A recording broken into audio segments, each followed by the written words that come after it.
Okay, so, let me do my introduction to you guys, make sure everything's working properly. Alright, we're good. So anyway, the Arms is in the house, baby, and happy lovely day to you all. So anyway, I decided to do a live reaction for the little, just chatting information, yada yada yada. So it's like, basically, even though my, face cam is still a little bit bad, but I'm still waiting on my new face cam, but other than that, I'm gonna do my very first live reaction to you all for this whole wonderful occasion, because like, if I was to be doing a lot of reaction on one single video, that's gonna be really tiresome. So I thought to myself, you know what, why don't I just do multiple live reaction and once they get it over it and stuff. Like, I really wanted to do this with you guys, so instead of just me just focus on one video, we're just going to be focused on multiple videos that I can actually get available on, and if you guys want me to react to any video, the link is in the description down below to my Discord, and send me your video for me to react to. So anyway, the first thing I want to react to is Nintendo Direct for Donkey Kong Bonanza that just came out today. I couldn't get a chance to get to it today, because like I just came home from work, and I decided to say, you know what, I might as well just get some rest, gotta recover myself properly, and then just have fun with you guys, just do it with fully energetic. And I got myself a meal on standby just to eat my meal while watching a little live reaction. So anyway, I got this all set up right here. And without further ado, let the live reaction officially begin. When the world felt so cruel. What the hell? Who's singing this? When the whole looks so dark and What the fuck? Better not get me copyrighted. heart is rock, cold as stone. I was scared. Just in case you get me copyrighted, I'm not gonna fucking get copyrighted again. I just want to be on the safe side. Is that it?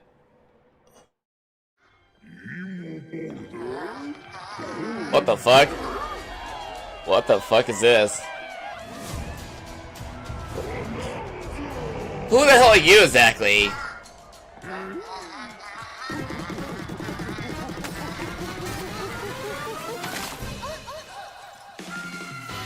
What the fuck? Pauline? What the hell? Golden Bananas, the discovery of the century. See what's inside that fucking crystal?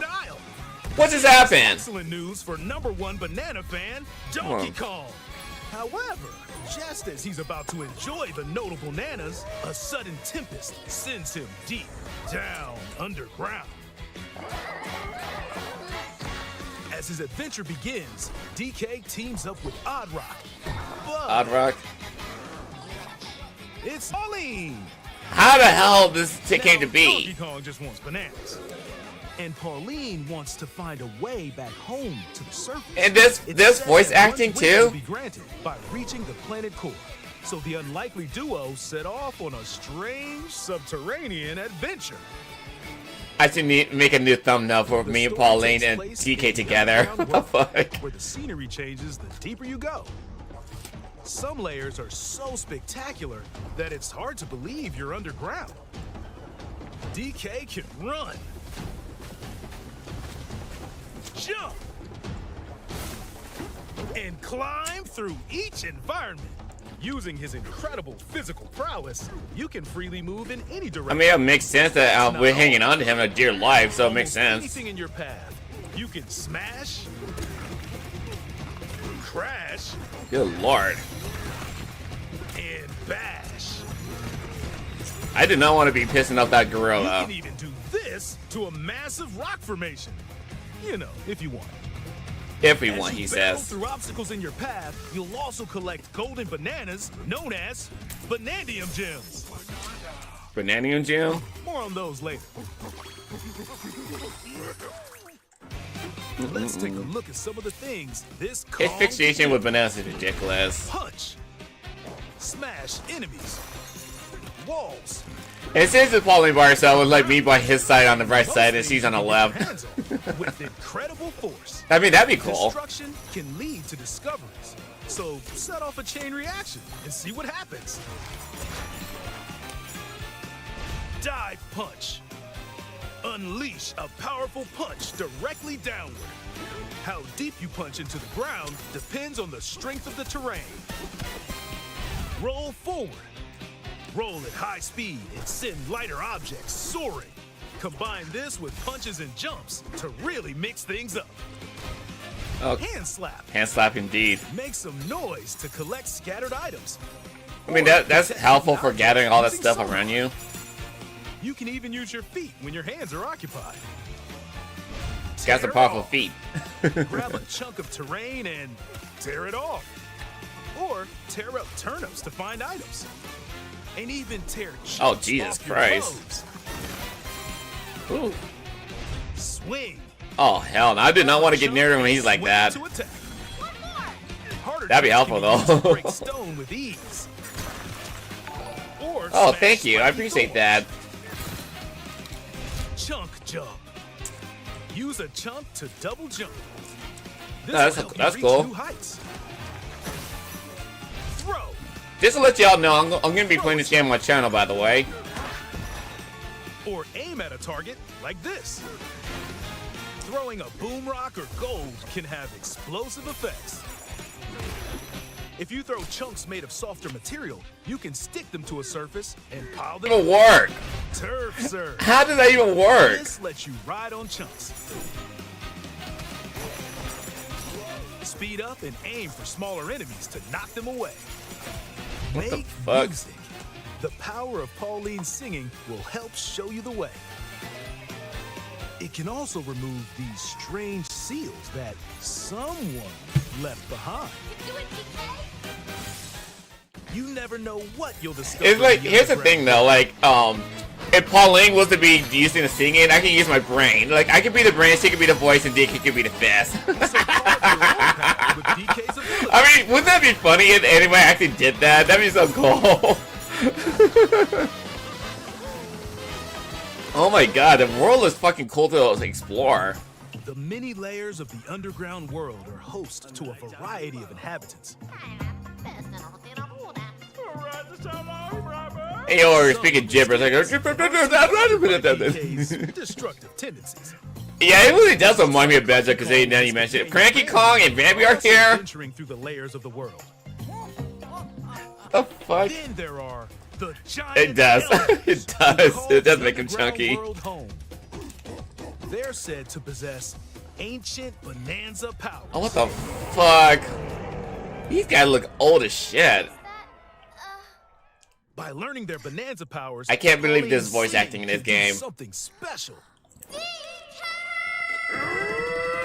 She can make Donkey Kong transform Kong Bonanza? with incredible destructive power. Holy even fuck. terrain poses no problem. Plow through the world and smash as much as possible with the powerful Oh my Kong god. Bonanza. What the fuck? Plus, DK can transform into a zebra. He's as speedy as What he the is fuck strong. is this? He can even breeze over water or crumbling pathways. I mean, that's useful. What? Jesus Christ. Zebra Bonanza. Oh yeah, he can also turn into an ostrich. A flying ostrich. Spread your wings and soar through the sky. Okay, what the fuck is You this? use updrafts to gain more air. What the fuck? Then drop egg bombs from great heights to send enemies scattering. That's right, it's Ostrich Bonanza. This is so fucking ridiculous, Bonanza honestly. transformations don't last forever though. What the fuck? No shit, Sherlock. It won't last Transform forever. again by collecting gold to build up your Bananergy. Bananergy, you call it? What the fuck? You're Oh, at not least there's a limited reason to why you whether get way collecting you gold. transform, and you can swap between transformations. So get creative. and I use don't that mind the for voice acting though. I'm open to the idea. At least he's not writing on espresso, and like he's heavier to the ostrich. Standing in our hero's way is the Void Company, the mightiest mining operation both above ground and below. Grumpy Kong works to create gigantic corporate soldiers. What? Poppy Kong is responsible Poppy for Kong? subterranean info gathering, while Void Kong is in charge of the whole What the company. fuck? This nefarious crew is responsible for the banana-stealing maelstrom on Ingot Isle, and they're heading straight down to the planet core. Wouldn't that burn your ass up completely? Planet Core? But no! I'm going with DK, so you just stay away! Void Code. Okay, I got so many questions for this. So no one could reach them. DK and his pals will come face to face with the enemies guarding the. That anime look reminds me of Use all Platoon the power anime. at your disposal It to really take on a does. host of powerful foes. Oh god. Thank God I'm analytical to think for myself, so there's nothing to worry about that. Oh my Giant god. Sinkholes will open, clearing a path to the lower layers of What the the underground fuck? world. What am I looking at here?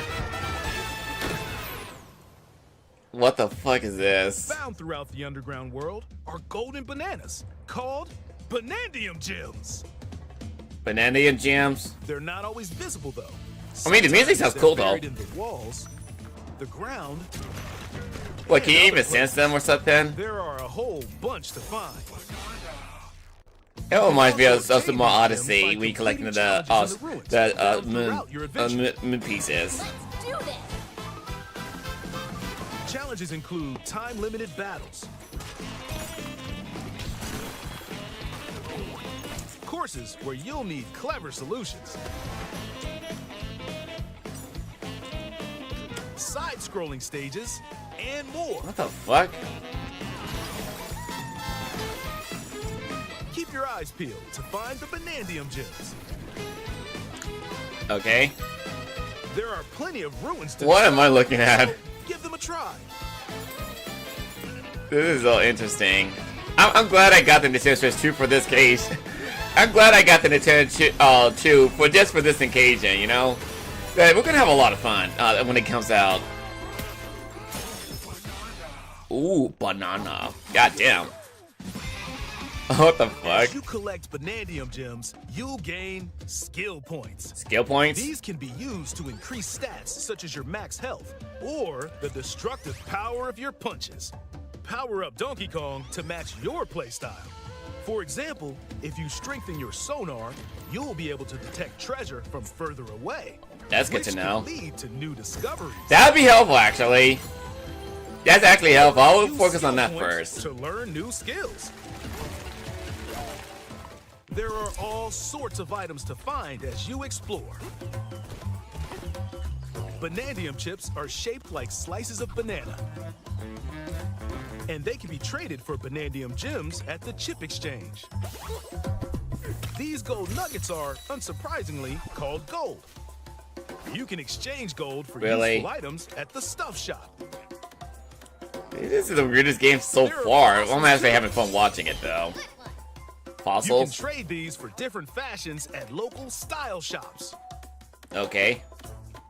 What the fuck? Just open the closet and customize. Yeah, definitely your reminds me of outfits Super Mario to Odyssey right Donkey Kong here. and Pauline.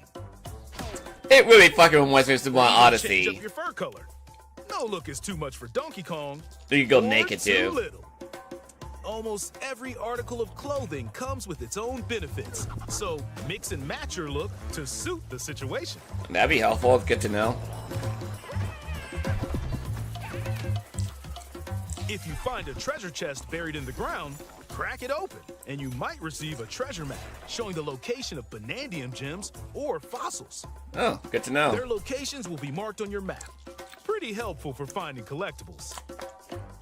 You can also see which fossils and Banandium Gems you've collected, making it easy to see how close you are to completion. I don't know if I'm gonna worry about There's plenty more completion. to do in the underground world when not adventuring. Need a rest? Carve out a space and enjoy a getaway where you can recover in bed. And enjoy listening to tunes with the music player. You might even find new discs when defeating enemies. When it What the comes fuck? to moving DK between rap? layers, What the fuck? Subterranean eels have your back. What the fuck? These elevators will help you easily move between layers you visited at any time. And I if you wouldn't get trust lost, that you don't need to personally. worry. You can always teleport within the layer you're currently exploring. Teleport there?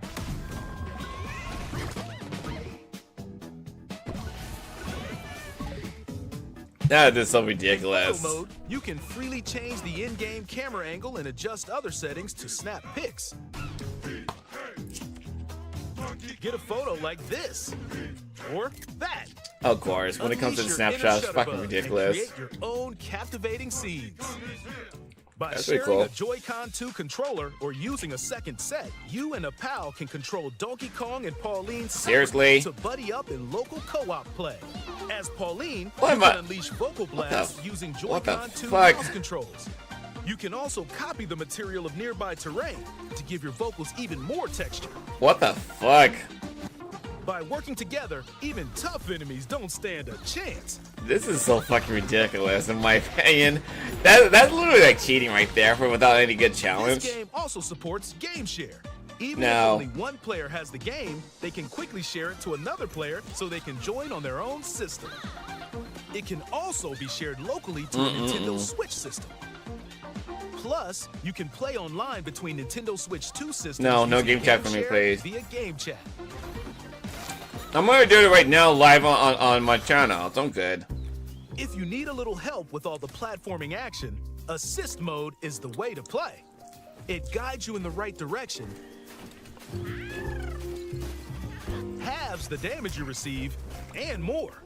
Assist Mode supports you in your adventure to be the best Kong you can be. What's the fun of that without any challenge? Outside of the main game, there's a mode where you can carve stone using mouse controls called DK Artist. What the fuck? Rotate to paint.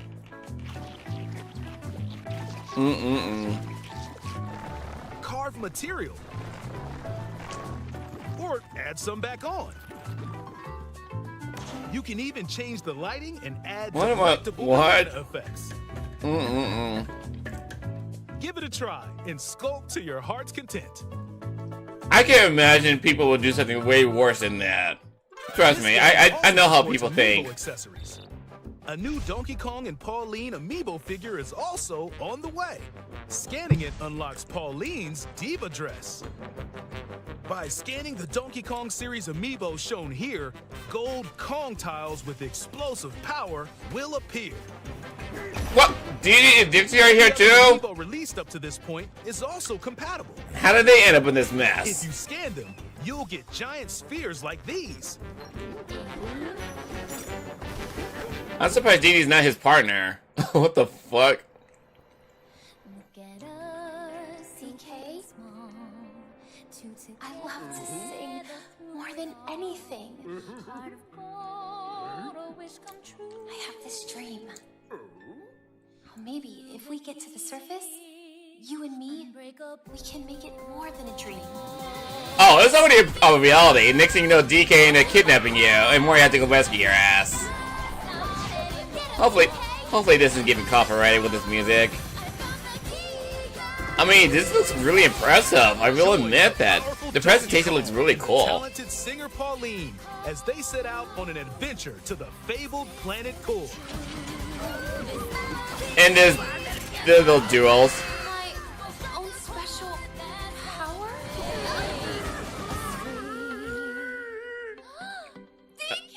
Oh, jeez.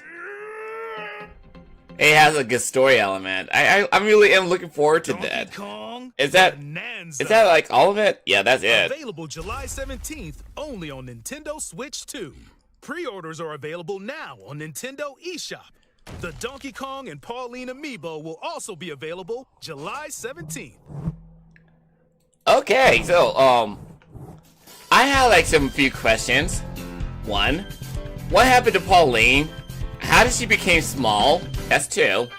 And three, how did she turn into a rock in the first place? Like I don't. There's so many questions that Nintendo need to explain in gameplay. But overall, I really thought that the presentation looked really impressive. That I thought it was actually pretty cool that it makes you want to actually be engaged with the series. That it's just like that was actually a pretty cool presentation to make a really good first impression to people who are interested in playing this series or wanting to get Nintendo Switch 2 just for having a little story time adventure. I like to play a good game with good story elements, though, you know? Like, yeah, we're gonna have a lot of fun playing that one, because, like, I made a thumbnail with me, Rock, and DK smashing the ground, but I had no idea that was gonna be Paul Lee. When I was looking on the browser link on YouTube, I was like saying, why is Paul Lee there? I was like, what the fuck's going on? And all of a sudden that happened. I'm like, what the fuck? That was pretty impressive, though. I was like, well, you waited to spoil everything to us, though, Nintendo. Thanks a lot. Well, that's a huge major spoiler right there. So anyway, I really did like the presentation for that one. I am looking forward to playing that game. So anyway, the next one we could be reacting to, one of my audience asked me to react to, is called How to Beat the Radioactive Sailor and Popeye the Slayer Man. So anyway, shouts out to you, and let the reaction begin. Have you ever wondered what's in Popeye's spinach that makes him so strong? Well, it turns out that it was nuclear waste this entire time. That's right, meaties. We've got a radioactive sailor man on the loose, and he's about to put the beatdown of a lifetime on the dumbest group of college kids since Camp Crystal Lake 1979. I hope you've been eating your greens, because we're here to break down the mistakes made, what you should do, and how to beat the spinach demon in Popeye the Slayer Man. Check game, right? Popeye here is about to open up a lot more than just a can of spinach. Late one night, we find this small-time criminal, Adrienne, running for her life from something in the fog. Thinking quickly, she decides to take cover inside of the abandoned spinach factory, but that was her biggest mistake, because her path gets cut off by a shadowy figure with absolutely enormous arms, forcing her to hide behind a nearby machine. These two dealers chase her inside, but one of the guys is incredibly nervous, saying how the place is supposed to be haunted. They eventually catch up with the girl after finding her hiding spot, but as they circle her in, they hear a strange slurping noise coming from the other side of the room, and an empty can of spinach rolls out of the shadows. Annoyed, Miguel goes to confront them when suddenly is that your birthday for the whole July 17th? That's pretty cool.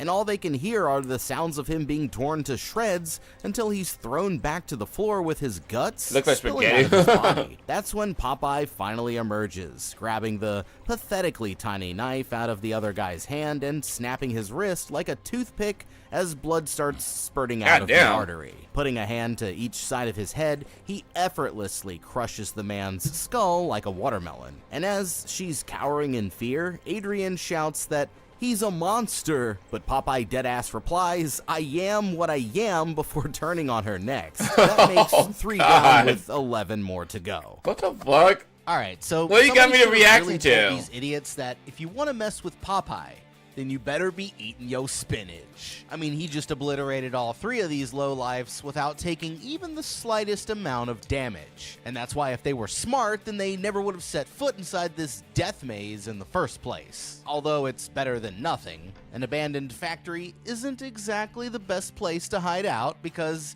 you could easily end up getting trapped inside. They must have gone there by car, so instead of looking it's like you did with Chucky or the animatronics from FNAF. Circle around, get back to the vehicle, and then escape the area entirely. But that's before you include the fact that it's supposedly home to a demonic sailor with arms the size of bazookas, and going in there when you've already heard the legend. Pretty much, it's accurate. So not many human beings have that kind of stuff. See that we never even learned his name, but he was also the only one with any common sense. And if I were him, then I would have stopped chasing after Adrienne as get the fuck out of there. Entered the building. Now, yeah, just get the fuck out of there. Up a can of whoop ass. There were 2 much better approaches that they could have taken. He's so strong that it's over right away. Oh, I appreciate that. I appreciate that support. Thank you.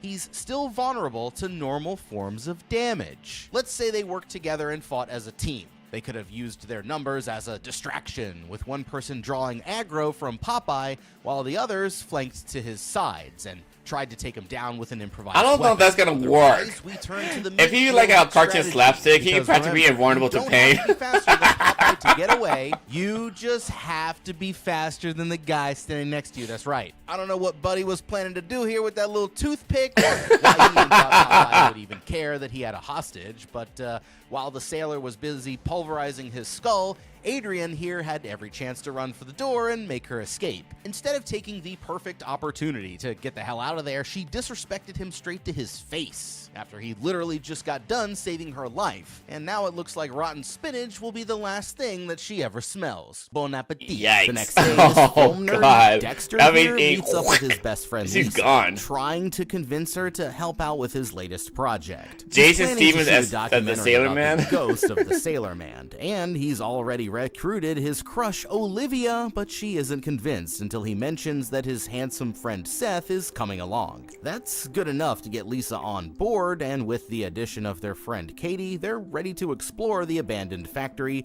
in search of any proof of the old urban legend. But little does he know that he's leading his friends straight into a death trap. At the factory, this real estate agent Margot arrives for a meeting with the building's owner, Mr. Alistair. They're working on a deal to demolish the property and replace it with luxury condos. And the owner here says that he'll be happy to see it gone, but before they finalize anything, her clients have a few concerns about the building's history. The factory isn't just run down, it's also known for being dangerously contaminated, and there are rumors going around that it might not be abandoned after all. Reassuring her that there's nothing to worry about, he reminds Margot here that she only gets paid if the sale goes through, so it's in her best interest to stop asking questions and tell her clients that the place is good to go. In fact, she's just about to agree with him when they both notice the unmistakable smell of pipe smoke coming from somewhere in the building. Annoyed, like the owner Popeye. goes to That check it makes out, leaving sense. Margot here That to makes sense live as by herself. Popeye. The place already gives her the creeps, but what she doesn't know is that she's being watched. That's when she hears someone heading her way, but when she calls for the owner, the man doesn't really respond. And terrified, she rushes to hide behind a nearby stack of wooden pallets. Jumping out, she knocks the man down as soon as he gets close, only to crash right into the owner as she runs for the exit. Yeah, smart It move there, turns lady. out I that it understand was you're just scared, the but security you guard, something to Angus. actually beat him down and After take agreeing it, to meet at his take and make a office, run for he it, you tells know? the man to search the I don't think property the for any purse or the signs suitcase of is an gonna help intruder, out. giving him permission to get rid of them by any means necessary. But this guy has no idea that it's about to be his last job on the night. The guard starts his patrol with a sweep through the building's storage areas, picking up a heavy pipe wrench, just in case he runs into any trouble. Just then, someone passes by at the other end of the hallway, and daring them to come out, he follows them up a flight of stairs to the second floor. Reaching the bathroom, he can hear the water running inside, but when he rips open the door, he's disgusted to find the mutilated bodies Yikes. of the two dealers. Thank you for stacked doing that. against I the would have been wall. demonetized Stumbling for back that. outside, Thank you he for looks that. up only to find himself face to face with the Sailor Man, and Popeye Oh, simply man. cracks his knuckles as he gets ready to unleash another beatdown. Somehow, this idiot actually thinks that he stands a chance, but the sailor easily catches his attack and punches him straight in the jaw before hitting him with an uppercut so powerful that it lifts him off of I'm his surprised feet he did not know and sends him comedic scrambling slapstick to the for that floor. part. Knocked That would have been senseless, funny if they actually there's did something like nothing that. he can do as Popeye looms over him with a pissed off look on his face, and lifting up his boot, he curb stomps him so Oh. hard that his entire skull explodes into Oh. hundreds of bloody fragments. Oh, That makes I'm four glad. down with I'm 10 more to glad go. you censored that. I'm glad you don't censored that. know Thank you what for was that. going through this guy's head, besides maybe Popeye's boot, of course. But Angus here obviously should have known better than to start beef with the spinach. Because I remember the You cartoon see, classic from security guard here Popeye. thought he I was really tough, remember but him. after seeing He was what based the off Sailor Man did to real life others, person, by the his way, in case you priorities guys are should have wondering. instantly shifted from kicking ass to pure survival. You see, the problem with fighting Popeye isn't just that he's hopped up on radioactive spinach, it's that the spinach gives him strength of mythical proportions. Throughout his career, we've seen him go toe-to-toe with legendary figures like Hercules, rebuild You mean an entire Heracles. battleship, and even punch the sun itself. But even one of his most casual feats of strength, stealing bars with nothing but his bare hands, already puts him into a superhuman category. That's right, a standard 1-inch thick steel bar has a tensile strength of around 550 megapascals. Where are all my engineers at? Where are my engineers Several indeed? thousand strongest humans. Oh in my the world God, only you lifted generate that about fucking 500 tire? foot-pounds using their entire body. Hell no. Popeye here I is can't at least lift 10 that. times stronger than the I strongest. can barely lift bodybuilder. anything up that And that's heavy. only when he's using one hand. Needless to say, you don't win a fight with Popeye, you survive it. And that's why Yeah, this you guy's fucking survive that strategy shit. was Like, absolutely would you cooked actually from play a the survival start. horror See, game grabbing based a on weapon isn't just Popeye? a good That'd be idea, it's really a basically chance to essential play. because I'll play it's for you pretty guys. much the only way you'll do Make, enough damage make an to actual fan-made Popeye horror game, and I'll play it. I'll fucking play before it. he knew what he was up against. Now the wrench can deal if you to get too close. So Yeah, that's not a instead, I smart would've gone move. for something like a fire extinguisher because it can still be used as a club. You can use it to You can stun also it. temporarily blind his ass. With Yeah, the you can spray stun him. if you need to, giving you a chance to escape. Now I don't care how many No, security jobs he's stun him, before, pop him but with a if you're pipe, challenged then by run. a guy with forearms that are as wide as your entire chest, it's not chickening out if you decide to run for your life. It's just being smart. Like instead of going after him, I would have thrown the wrench as hard as I could straight at Popeye's head.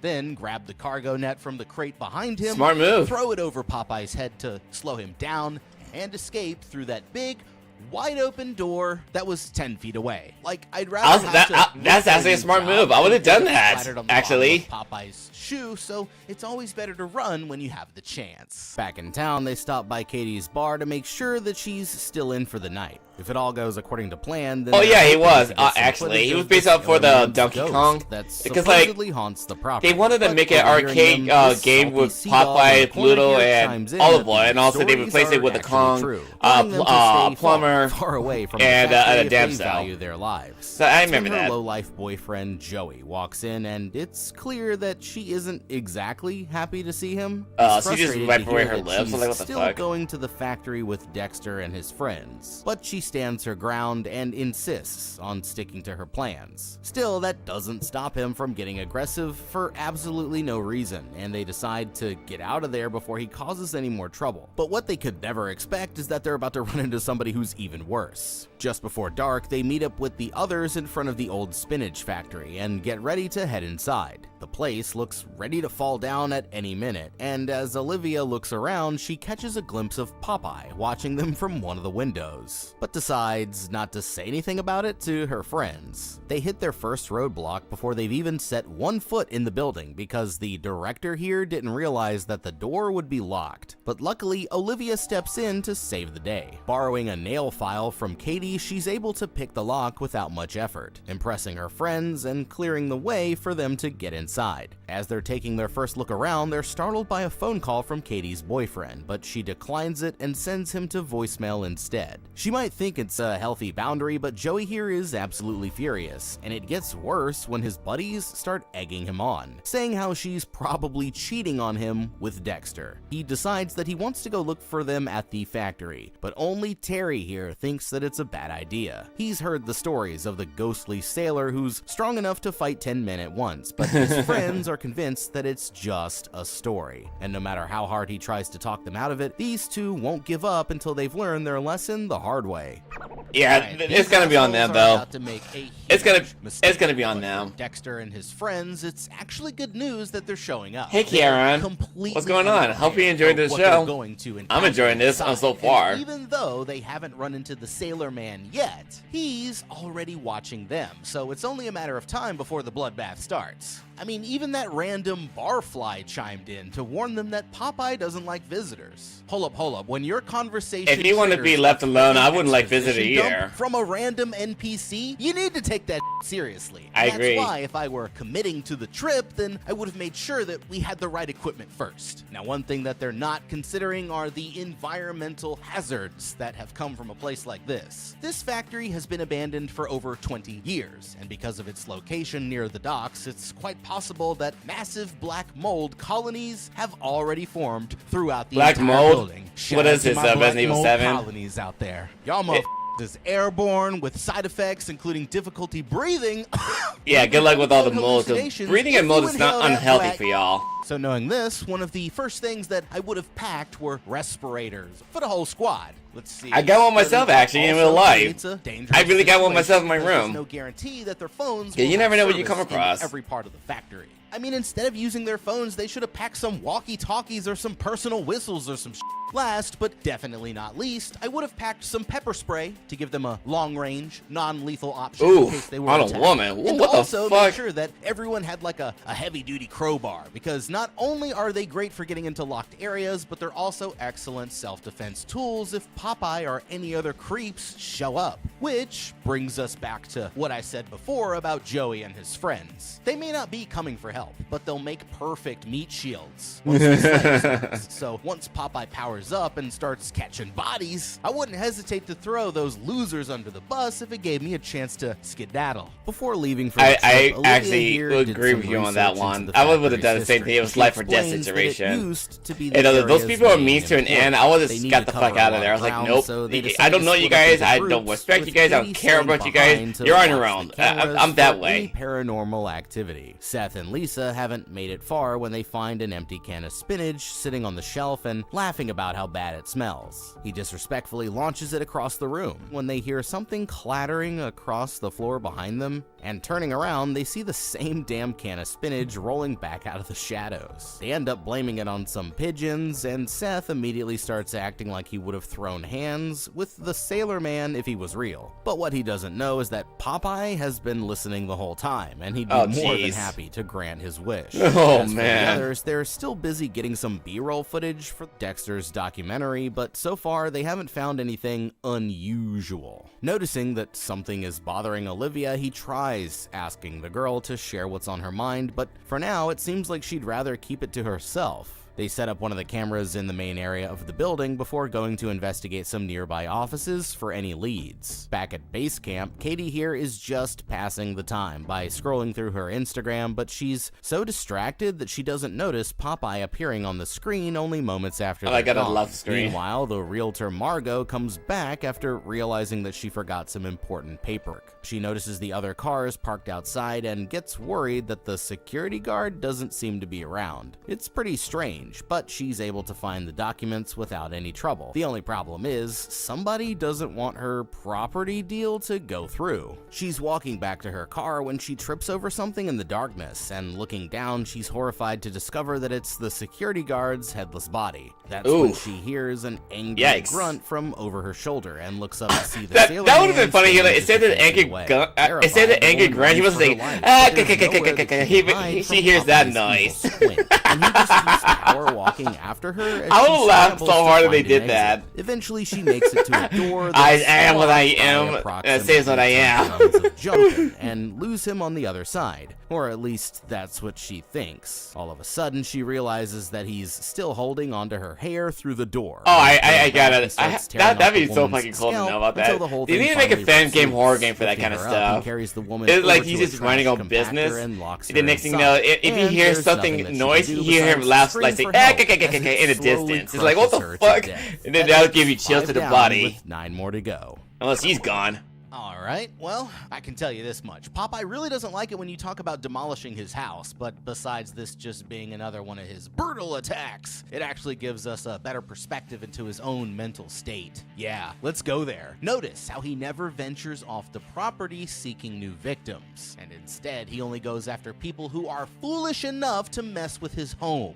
When he told Adrian, I am what Yeah. I am, it's like he was saying that he doesn't view himself as a monster, but rather like a guardian of the factory. This is Popeye so doesn't want to like, kill. he I wants am to be aware there's a used. horror Recognizing film this of could be Winnie the crucial Pooh. if I they want am to get aware out of of that their one lives. as The well. problem is that Dexter and his little group of cronies are still making critical mistakes, and one of their biggest ones is letting Katie here get lazy on the cameras. Although the mysterious spinach can and Olivia's vision He likes in the to- window whew, could be that smells considered all moldy and coincidental, stuff. the footage footage of Popeye passing by the camera is proof that the stories will be in danger. Now, we learned from Grave Encounters How would that that be one of Grave the most Encounter? important jobs while What the ghost fuck? hunting is having someone constantly watching the footage on the cameras, because they'll usually be the first to know when the trouble starts. That's also exactly why they should have come prepared with walkie-talkies. Agreed. because if You should have came someone's doing their prepared. Job and caught And she's Sailor over here Man on fucking minding her own tape, she business could and warn her shit. friends about the danger in time for them to get the hell out of there. Now, with that being said, it won't Oh, be much fuck. longer before they encounter Popeye Oh. for real. And that's when they need to use tactical empathy to avoid getting beaten to a pulp. As a negotiation strategy, tactical empathy means acknowledging That the sounds like a offender's Dwayne perspective Johnson, instead though. of resorting Is that to Dwayne direct Johnson? confrontation. If Popeye That almost looked starts like him. coming after Dexter and his team, instead of trying to fight him, they should respectfully explain that they're not here to disrupt his home. And from the documentary to buy the factory themselves and keep it from getting torn down, giving him a reason to let them live that would actually make perfect sense from his perspective. That would make Might sense. be a long shot, but when you're fighting an opponent who's too strong to beat, sometimes finding common ground is the only way to keep from getting 86'd. Still clueless to the danger, Dexter and Olivia here are busy digging through some old files, Oh my looking God. for any interesting tidbits for their film. But what he's really interested in is finding out more about his crush. Trying to ask questions without giving away that he likes her, he learns that she had a complicated childhood and decided to leave town as soon as she was old enough, but only came back because something happened with her family that she needed to take care of. That's when Dexter decides that it's finally time to shoot his shot, asking her out for dinner after they're done filming, but unfortunately our boy gets rejected, so it looks like he'll be staying in the friend zone for now. Changing the Yeah, subject, that- she that finds a sucks locked getting caught in a cabinet friend and zone gets it moment, open you know? using a paperclip, figuring that there must be something important hidden inside. Back outside, Joey and his buddies finally pull up looking to put the beat down on Dexter. Still convinced that he's trying to get with his girl, the only one who's still holding out is Terry here, who's worried that the legends about the place might be true. But his friends hand him the old pistola and tell him to let that bad boy off if Popeye dares to show his face. As they're looking through the files, Dexter comes across a binder that reveals some absolutely game-changing news. It turns out that the place was shut down because of contaminated spinach that caused a neurological infection, but they were able to cover it up by paying off the local community. The same company who owns the factory also owns the newspaper in town, and Dexter realizes that they've just stumbled right into an entire spinach conspiracy. But if they're going to blow the lid off the case, then they're going to have to survive the night first. They're just about to kiss for the first time when they're interrupted by their friends, but their reunion does not last long before something else gets their attention. Just then, they notice that familiar smell of pipe smoke in the air, and the four of them decide to go check it out. The trail eventually leads them to a storage chamber with a strange message written on the walls, and as they read it, Olivia realizes that it's an old nursery rhyme that the adults used to tell them so that they would stay away from the docks. Thinking that this could be a good place for some Popeye activity, they set up another camera while Katie is watching them back at base camp. But she has no idea that the Sailor Man is actually coming after her first. The girl is still scrolling on her phone when she I mean, gets it sent to makes sense pour that herself he a goes cup of after her coffee. because And while she could she have has her warned them and back saying that turned, there's trouble. Popeye I enters think the room and that's takes the a look biggest at the all computer, issue to deal becoming with. almost hypnotized. give it to someone when he who calls notices alert, Olivia you know? on the screen. Turning around, she sees him sitting there and instantly takes off running, horrified that she knows the stories were true all along. Alright guys, you knew I was gonna say it, but it looks like shit just got real. And now Yeah, that Popeye obviously. is finally going on the attack, Dexter and his friends are about to be in for the fight of their lives. These That's pretty five won't obvious. stand a chance if they let themselves get picked off one at a time, but the good news is that they've just learned some extremely important information that could help them survive. Let's go back to the He will kill you mysterious if riddle he- that they found sure. written on the walls. Remember Will you that? smell That wasn't smoke just a from his- nursery smoke rhyme, pipe? it was What the a fuck? survival guide for what exactly you need to do whenever Popeye shows up. The first one goes, when you smell the smoke from his pipe, he's near. And I think this Yikes. one's pretty self-explanatory. Everyone knows that Popeye don't go nowhere without his signature corncob pipe. And although it significantly adds to his aura, it also takes away from his ability to use stealth. The human nose Obviously. is surprisingly sensitive, able to pick up even trace amounts of scents that are lingering in the air. For strong aromas like pipe smoke, we can detect concentrations as low as 0.5 parts per billion, allowing them to smell to know. Popeye coming from as far as 50 feet away. Good to know. As soon as they get a whiff, they need to stop in place and take a big smell of the air in all 4 directions, staying away from wherever the scent is the strongest. They can also hold up a piece of cloth or release some dust to find the airflow direction, and this should tell them where he's coming from, giving them a reliable early Popeye detection system. And that's just general Boy Scout knowledge for you. Now, not that I was a Boy Scout, now avoiding an encounter altogether is still the best bet, but if you're unlucky enough to run into him, that's when the next line comes into play, which is, he will kill you if you show fear. That last part is pretty important, and it's similar to Good a to know. behavior known as a bluff charge. That's That's often good to used know. by Like, if grizzly you bears, scream which is at it another once large instead of that showing territorial fear. apex predator. When a grizzly bluffs, it's a test to see how well the other animal will respond. If they show weakness, this triggers a predatory response. However, if you try to challenge the bear, this will also That's get not a you good killed move. for coming off as a threat. This is why Olivia's decision to run and Angus's decision to fight were actually the worst choices that you could possibly make. Now, if they see Popeye, what they should do is project a calm but firm, non-hostile aura, keeping their hands visible while backing away slowly to reassure him that they're not a threat. And whatever they do, never look him directly in the eyes. But the third line is where things get really interesting. He can get strength from a spinach can, because this reveals that Popeye got his superhuman powers by consuming the radioactive spinach. Knowing this, if all else that most likely fails and kill someone anybody wants to be except a that's hero, they could radioactive try to related. consume the spinach themselves, and it might give them the strength to confront Popeye in a battle of the Titans. You know, shout out Blackout 26819, who actually dropped this in a comment on our episode of Popeye's Revenge. I can't believe that I didn't think of it at the time, and it is such a great idea. If Dexter here ends up in a battle with Popeye, then he could always try dipping into some contaminated spinach for himself. Running outside, the girl ends up bumping into I don't know Joey about and that his part. friends, That's but not when usually a she good tries idea. to It can warn fuck you up them that permanently. Popeye is after her, they immediately assume that she's full of shit. Well, it doesn't take long before they get their proof, because that's when Popeye emerges from the shadows right behind them, and he's about to show these 3 idiots why they should never have come to his factory. Standing his ground, Jesse here pulls out a knife and shanks Popeye in the shoulder, but it's going to take a lot more than that to stop him. Staring down at the wound, he calmly looks back at the tweaker before grabbing both sides of his head and gouging out his eyes, brutally crushing the guy's skull with his bare hands until he finally snaps his neck all the way around. I'm glad they with blurred that 8 more to out. go. Hearing I'm the glad they commotion, blurred the that others out. start running towards the source of the noise, while back outside, Popeye turns his attention to Terry next. Oh, The guy please don't go raises to a his guy. weapon, but it's way too slow. It's a And gun. reaching out with the speed of a cheetah, Popeye snaps his wrist without even trying. Oh. Terry runs for his life, Fuck. leaving only Joey here still standing. Yeah, But he as should the have Sailor ran. Man gets He ready should have to fucking ran, unleash man. his fists of fury, he realizes Come on, that put him on he's your big no match for palooka. the superior warrior, and decides that he better get out of there too.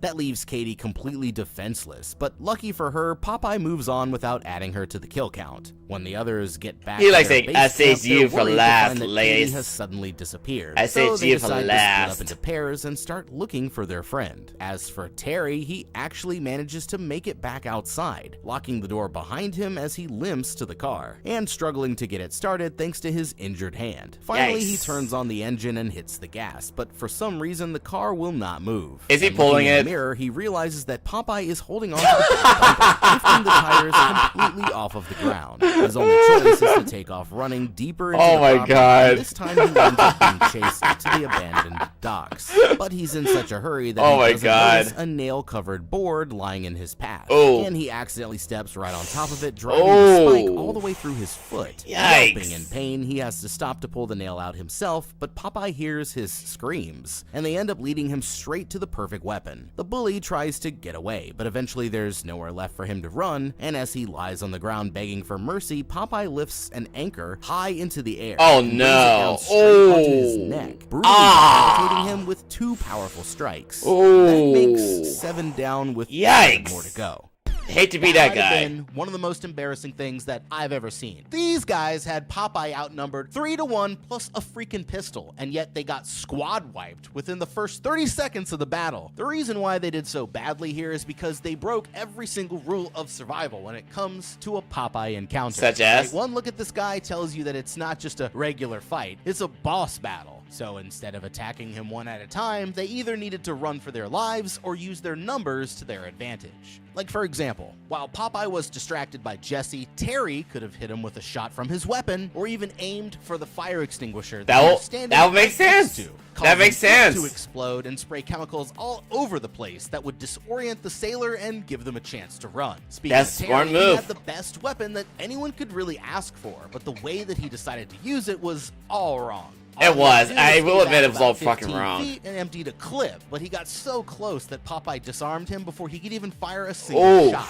That injury to his wrist Yikes. looked like he severed an artery, which means that the bleeding wouldn't have stopped on its own. No. And he'd likely lose consciousness within 5 to 10 minutes unless he got that shit under control. I mean, that is definitely not enough time to make it to the hospital. That's so true. Instead of going for the car, his first priority should have been to wrap a clean cloth around the wound and apply a tourniquet above his elbow using a belt. That's to very allow him important. forward You or get- it's even very his own important to know shirt that kind of stop the stuff. bleeding. By the time that Popeye finally caught up to him again, he was so injured that there was no chance of him putting up a fight. But if it were me, then my last hope would have been to roll off the dock into the water. The sailor might have jumped in after him, but then at least he'd still have a chance to swim for safety instead of getting added to the list of victims. Back inside. It's better to be the factory, caught in Joey an finds the obituary, you know? pistol and starts looking for another way out, but that's when he hears someone coming towards him up a flight of steps. Thinking that it must be Popeye, he jumps out from the corner and fires off a round without waiting to confirm his target,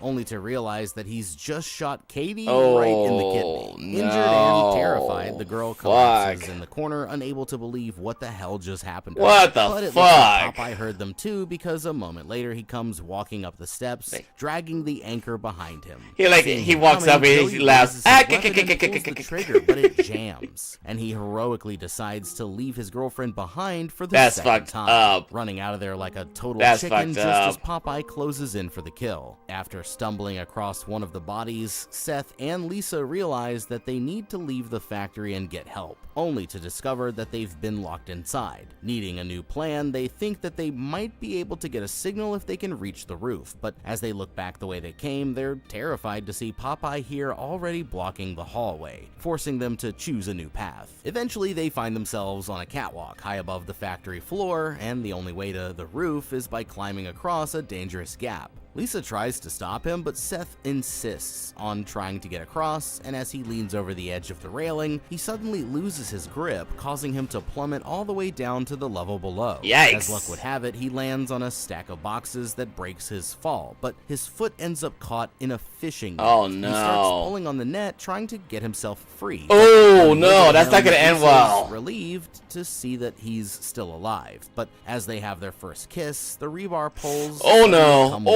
Oh. falling straight down and impaling Seth through the stomach, which makes 8 down with. 6 That was more his dead. own cause of Scared and death right overwhelmed, there. The girl goes looking for her other friends Yikes. when somebody grabs her from behind. It's Joey, but instead of looking for a way out, he says that he's going to find Popeye and get his revenge, leaving Lisa behind. You don't want to shot your girlfriend without for looking. herself. That was on No you. idea where to turn, she's nervously making her way through the factory when the sailor man suddenly appears right in front of her, forcing her to run back the way that she came. Somehow she ends up right back on the catwalk where Seth was just killed, and with Popeye closing in, her only real choice is to try crossing the same deadly gap. When all of a sudden she loses her balance and plummets straight down onto the same rebar Oh my spikes god, that are you killed her fucking friend.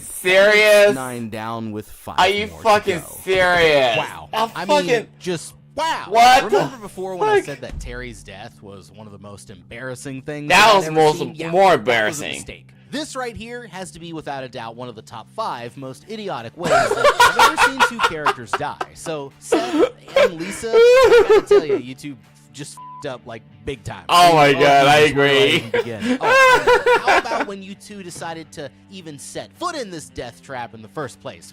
Maybe I'm lame, but breaking into a haunted spinach factory where dozens of people who have mysteriously gone missing doesn't exactly sound like my idea of a good time. sounds. I agree with and also him. dangerous. I agree with So this if guy. you just wanted a He's chance to actually smart make about out, that then stuff. You should have just gone to the park or something like normal teenagers do instead. Now, I'll admit deciding to go for help right away was actually the best choice that you could have made, but unfortunately, it was also the last smart thing that you'd ever do. I've obviously never been to this factory myself, but I can tell you for sure that parkouring across a death drop is definitely not the only way out. This isn't a fucking Mario. It's a place of business with doors and windows and fire escapes. The list goes on. Popeye wasn't even near you when Seth decided to go for it, which means that you all had the time in the world to circle back around and reach that roof access the way that you were supposed to. But Lisa deciding to try the exact same thing less than 5 minutes later is just the theory of Darwinism in full effect. Like, there's stupid, and then there's whatever the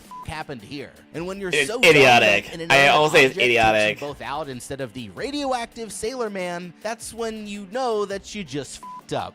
Aww. Agreed. While Popeye's busy with the others, Dexter and Olivia happen to find their way into his evil lair. I mean, the place is full of pictures of his family, and strangely, his wife looks exactly like Olivia here. What? They find the woman's ID card next to a stack of old What the files, fuck? and looking through them, they discover that she was actually a whistleblower who went missing after going to the press about the contamination at the factory. You that's see, over crazy the years, shit. Popeye went crazy as he searched I swear to for God, his that looks wife like Dwayne while surviving Johnson. off of cans of rotten spinach, until he eventually snapped and started attacking anyone who walked through the doors. Just then, they smell the telltale aroma of pipe smoke and realize that he's headed their way, forcing them to hide just as the Sailor Man enters the room. And after sitting down to crack open a can of radioactive spinach, God, he puts no. on his hat and heads back out, ready to find his next victim. As soon as the coast is clear, they go back to searching for their other friends, and it isn't long before they find them both impaled on top of a stack of boxes. A bit further up ahead, they find a passage that they think might lead out of the building, and since they don't smell any pipe smoke, they decide that it's safe to keep going. Dexter leads the way, but just when it looks like they're almost free, he pulls open the door only to find Popeye waiting for him on the other side. But the big fella just lifts him into the don't air attack with him a child physically and or snaps his straightforward, because wrist with you're a just single asking for trouble squeeze. right there. Only before he can deal the killing blow, Olivia shouts at the monster to leave her friend alone. Strangely, he actually listens, dropping Dexter back onto the floor as they slam Oh, him in the wait, I face. get it. With his arm back Olivia, broken, like Olivia olive oil? uses her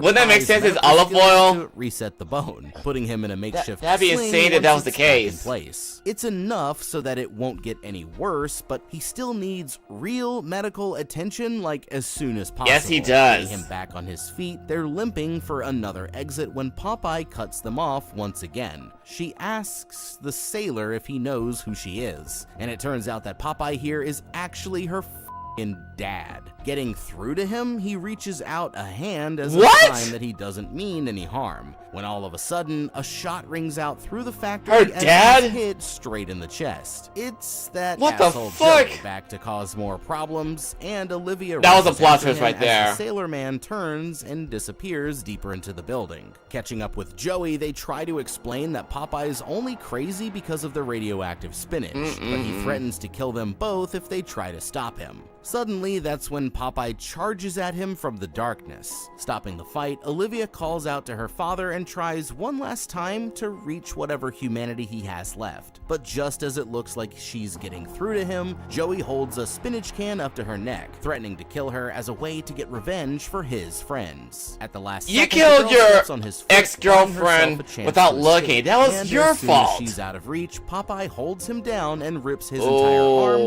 straight off of his body, Fuck. before pummeling him with it over and over again until he's finally beaten to death.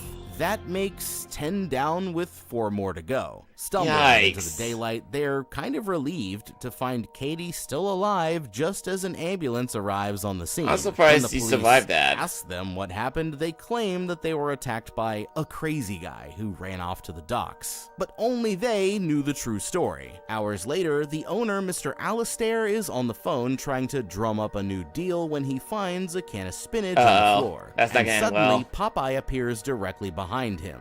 crushing the man's skull in a final act of revenge. Oh. That makes 11 victims down with 3 survivors, and I'm pretty sure Dexter and Olivia will never look at a can of spinach the same way ever again. God damn it, son. God Give me all the Popeye slashers. Keep them coming. I want to see Popeye slashers become an altruistic genre. Like, step the up and give me your best Popeye slasher today. Oh my and God. If I happen to have missed anything in this particular episode, would you be so kind as to let me know what That it is so was cool. down in the comments below. Thank you so much for watching. Leave a like and subscribe, and check out the How to Beat playlist for more videos just like this one. I'm the guy. We'll see you in the next video, and have a damn good day. Okay, that was fucking cool. I like that. That was actually pretty cool. To one of my audience out there who sent me this video for me to react to it, I really do appreciate for you to let me react to that stuff. I had a lot of fun watching the documentary for how you can actually survive that kind of stuff, and for what happened with the plot twist, everything. It was actually engaging. I'm glad you sent that to me. So the video is called "How to Beat the Radioactive Sailor Man," Radioactive Sailor, and Poppy the Slayer Man. I really do like that video. So I don't know if I can put a link in the description right now, but right now it's like this is the title of it if you want to see for yourself. But that was actually pretty cool. Okay, for the next one we're gonna be reacting to is this. I'm pretty sure you guys are excited for this one. It's Smash or Pass all 898 Pokemon with Markiplier. But here's the thing though, if you guys want me to do my own Smash and Pass, let me know in the comment. I really am looking forward to doing that for you guys, and I'll give you my own opinion for what I think about which is Pokemon is Smashable or Pass.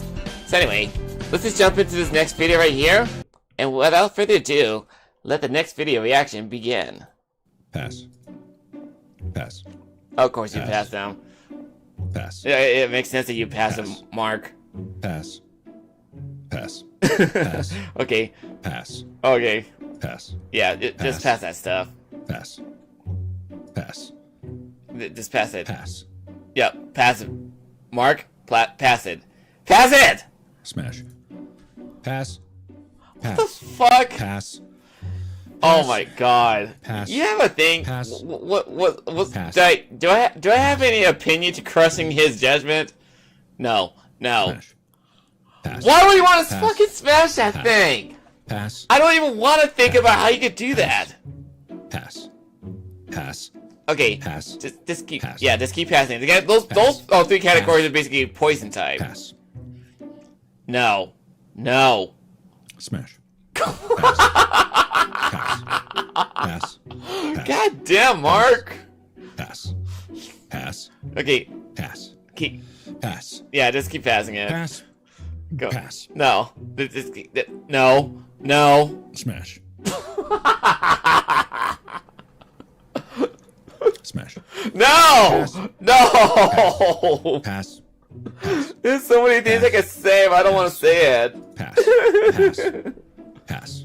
Pass. Pass. Pass. Yeah, just pass them, Pass. please.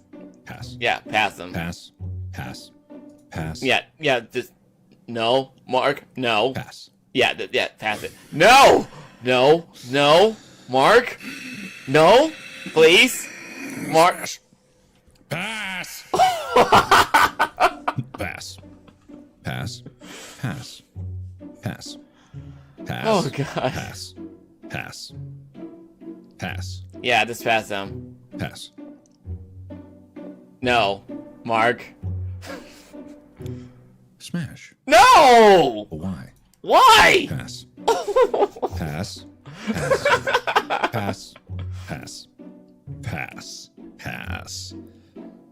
No, no, no. Smash. He doesn't even know. No, no, no. Smash. I can imagine why he'd think of that, but no. Pass. Pass. Pass. Yeah, definitely hard pass. Pass. Pass. Pass. Pass. Pass. Pass. Pass. Pass. Pass. Pass. Okay. No, don't go back to that. Smash. No, why? Oddly enough, pass. That's Pass. okay. That's understandable for some Pass. that logic out there. Pass. To be honest, Pass. I can understand why he Pass. would do that. Pass. Pass. Pass. Pass. Pass. Yeah, just keep Pass. passing him, please. Pass. Mark. Pass. Yeah, thank you. Pass. Oh, why didn't you smash that? To be honest, Pass. if I'm being honest with y'all, Pass. Pass. no. Pass. Yeah, just pass that thing. Mark, Why are you looking at me like that? pass. Smash. Ditto. Smash. Yeah, it's understandable. It's understandable right there. Pass. Pass. Yeah, you can shapeshift into anything. Pass. I mean, anything. Pass. Pass. Pass. Pass. Pass. Pass. Zapdos. Pass. Pass. Pass. Pass. Mark. No. Smash. No! No! Pass. Pass. Pass. Pass. Oh my god. Pass. Pass. Pass. Pass.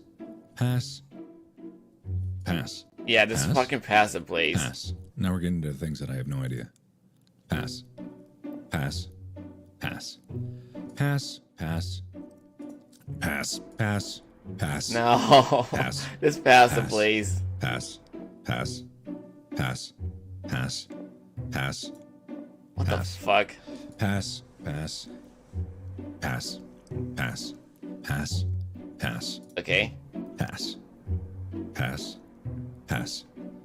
Pass. Mm-hmm. Pass. Pass. Yep, just keep Pass. passing him. Keep passing him. Pass. Just keep passing him. Pass. Pass. Oh god. No. No. No. Pass. Yeah, thank you. Pass. Pass. Pass. Yeah. I honestly don't know how to... I don't know. I have no response to that, to be honest. Pass. Pass. Pass. Pass. Pass. Pass. Pass. Pass. Pass. Pass. Pass. Okay. Pass. Pass that. Pass. Pass. Uh-huh. Pass. Pass. Yeah, just keep him passing. Pass. Keep passing Pass. him. Pass. Pass. Pass. Pass. Pass. Pass. Pass. Pass. Pass. Pass. Pass. Pass. Pass. Okay. Pass. Okay, so he's passing the majority of them. Pass. Yeah, fucking pass that, please. Pass. Smooch him. Pass. Pass. Okay. Pass. Pass.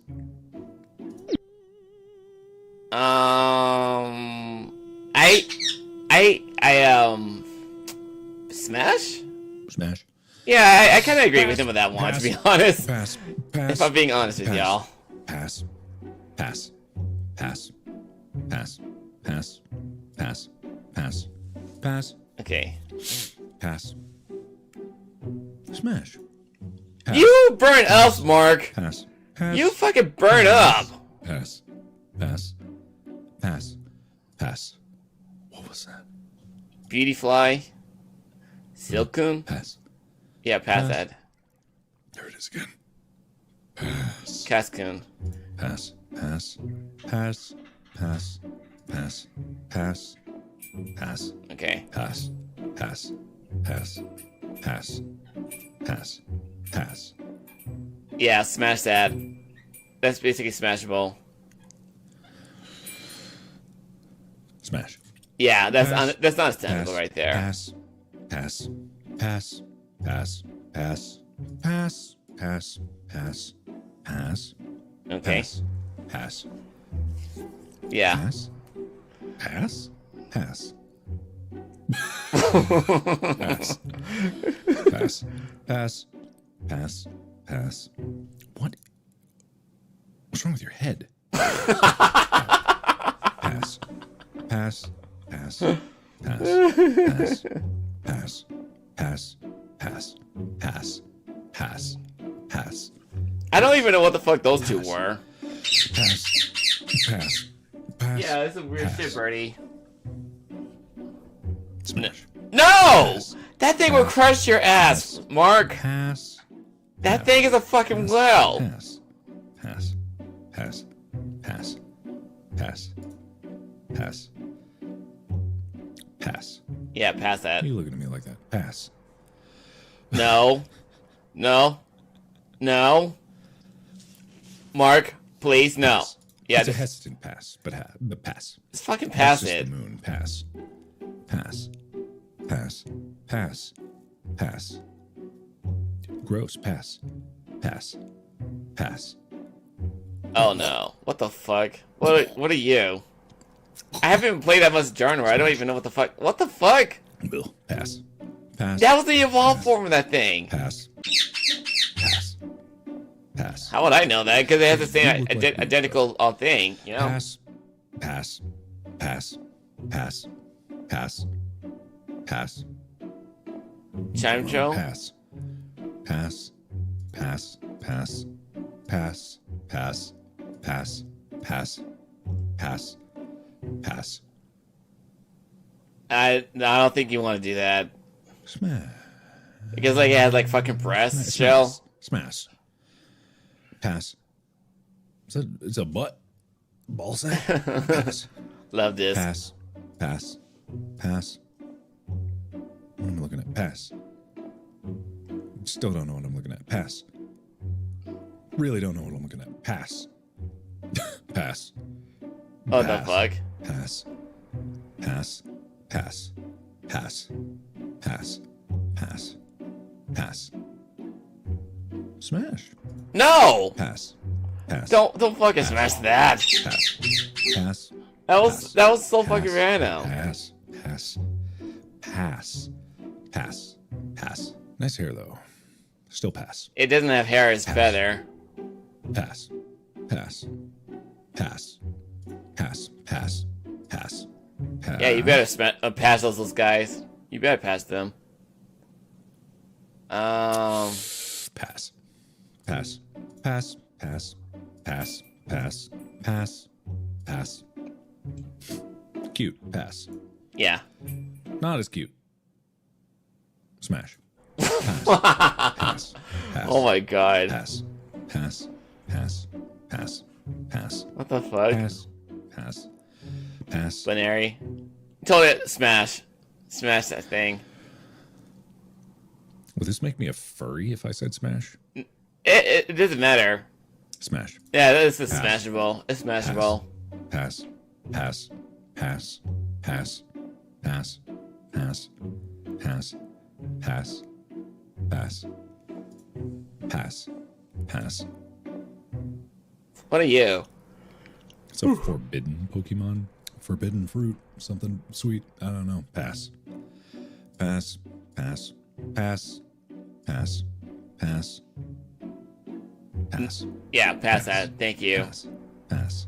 Pass. Pass. Pass. Pass. Yeah. I really did not mean to say smash. This is horrifying. Pass. Big pass. Yeah. Huge pass. Pass. Pass. Pass. Pass.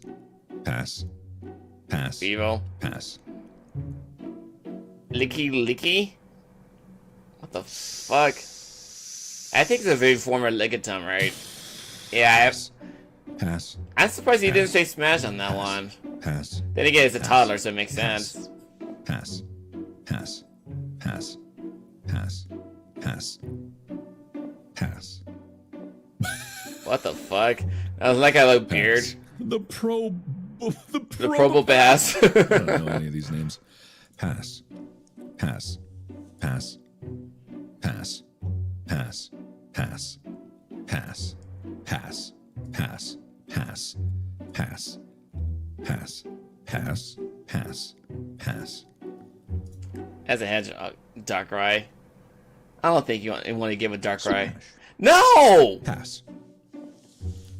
Pass. Pass. Pass. Pass. Pass. Pass. Pass. Pass. Pass. Pass. Okay. Pass. Pass. Pass. Watch Hog. Pass. What the fuck? Pass. Pass. Pass. Pass. Pass. Pass. Those are some weird ass looking Pokemon they Pass. made nowadays. What the fuck? Pass. Pass. People make some Pass. weird ass looking Pokemon. Smash. I don't know how you're gonna smash that. Smash. No. Pass. I don't know how you're gonna Pass. smash It's that. just a zebra. It's just a zebra. Soup Striker. Pass. Pass. How you gonna come up with some weird Pass. ideas? It's like, how you come up with Pass. the weird ideas like Pass. that? Pass. Game Freaks, no less. Pass. Pass. Does handle those pretty well. Smash. What? Pass. Pass. That motherfucker could crush your ass. Pass. That's just a dude. Pass. Pass. Pass. No. Smash.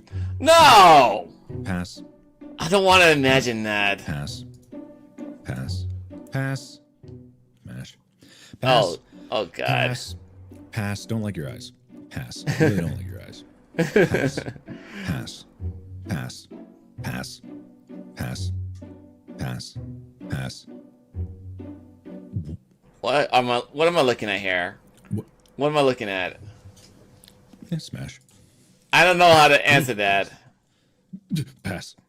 Pass. Pass. Pass. No. Pass. Oh hell no. Pass. No, Pass. that's literal garbage. Pass. Smash. What? Pass. Pass. Pass. Pass. Smash. This is like all Pass. gothy and shit. What the Pass. fuck? Pass. Pass. Ducklet? Smash. Pass. Pass. Oh my god. Smash. Pass. Pass. Pass. Pass. Smash. Pass. I Pass. don't know how to respond Pass. to that. Pa- No. That's a jelly. That's a Pass. fucking jellyfish. Pass. Pass. Pass.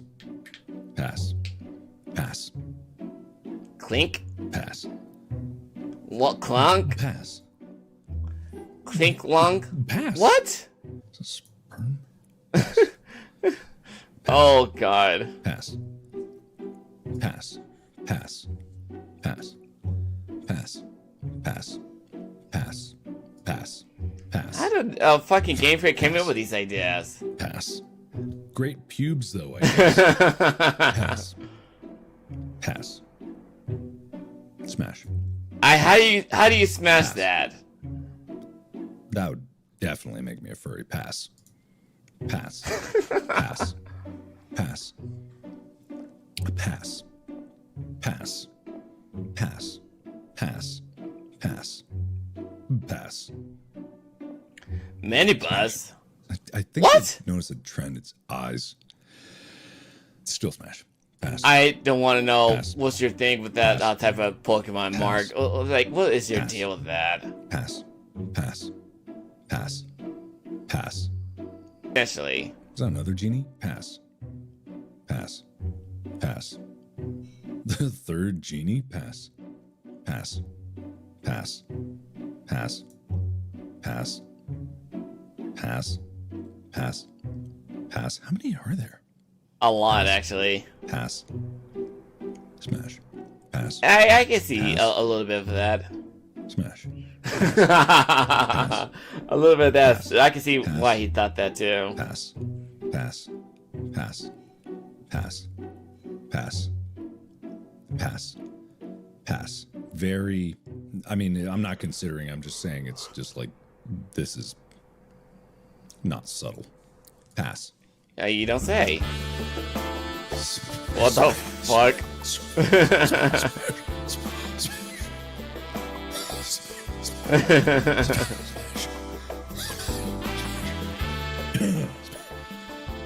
Smash. I can see Pass. why. I can Pass. see why. It looks Pass. appealing. Pass. Pass. Pass. Pass. Is that just a sword? Pass. Pass. Pass. Doublade? What the fuck? Pass. What am I looking There's at? nothing here. Smash. What? Smash. You can't even tell what it is if there's nothing there. Pass. Smash. What? Pass. Pass. Pass. Smash. Pass. I don't know how to Pass. respond to that. It's just Pass. like, what? Pass. Pass. Pass. Pass. Pass. Pass. Pass. Pass. Pass. Smash. I don't want to know how. Smash. Oh, it's all. Pass. It's all. Oddly enough. It's like what? Pass. It's a keyring. That doesn't make any sense. Your logic makes no sense. Pass. Pass. It was all slimy and shit. Pass. Pass. Pass. Pass. Pass. Pass. What? Pass. Pass. Pass. Pass. That's an owl. Pass. Yes, that's another pretty owl. obvious. Smash. What? Pass. Pass. Pass. Pass. Pass. Like a mermaid. Was this a seal? Smash. That's understandable. Pass. That's just a toucan. Toucan. It's toucan. That's just a toucan. Pass. A mongoose. A pass on the other one. yungoose. Pass. Pass. Smash. You would be cut up down there. You'd be cut off down there. Smash. Pass. How do you smash that? Pass. Pass. Pass. Pass. Pass. That's a donkey. Pass. Yeah, we can see that, Pass. genius. Pass. Pass.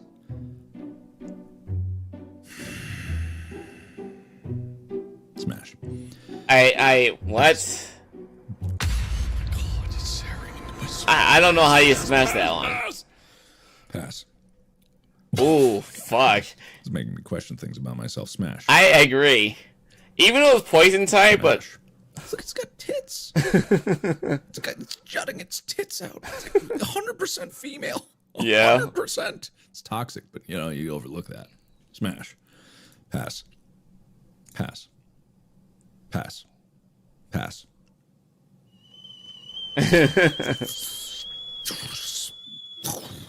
Smash. I don't know how, but I can see it. Smash. I can see it. Pass. Pass. Pass. Pass. Pass. Pass. Weirdly smash. What? Pass. It's like you literally are screwing with the sand, Pass. you know? Pass. Pass. Smash. Pass. I don't want to know your idea of what you smashing that thing. It's like it's a fucking hard shell. Pass. Smash. I don't want to know what you're Pass. thinking about that. Pass. Pass. Pass. Pass. Pass. Smash. Pass. What the fuck? Smash. Oh, I don't want to know what you think about that. Pass. Smash. How do you smash that thing? Pass. How do you smash that thing? What the fuck am I looking at here? It's like stick figure. Smash. That thing is like a stick figure. Pass. Pass. Pass. Pass. Pass. Pass. Pass. Pass. Says dick. Pass. That's a fucking Pass. stinger, dude. Smash. Pass. How do you smash that exactly? Pass. Pass. Pass. Pass. Pass. Pass. Pass. Smash. I don't want Pass. to know your idea for that. Pass.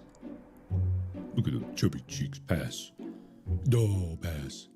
Pass. Pass. Pass. Pass. Yeah, just Pass. pass that, please. Pass. Pass. Pass. Pass. Pass. Pass. Pass. Pass. Pass. Pass. Pass. Pass. Pass. Pass. Pass. Pass. Pass. That's an apple pie. Yeah, it is. Pass. Essentially. Smash. I don't want to know how you smash that. Pass. Pass. Pass. Bash. I don't want to know how you smash that either. Pass. Pass. Pass. You're almost done, Mark. Yeah, smash. How do you fucking smash that? Pass.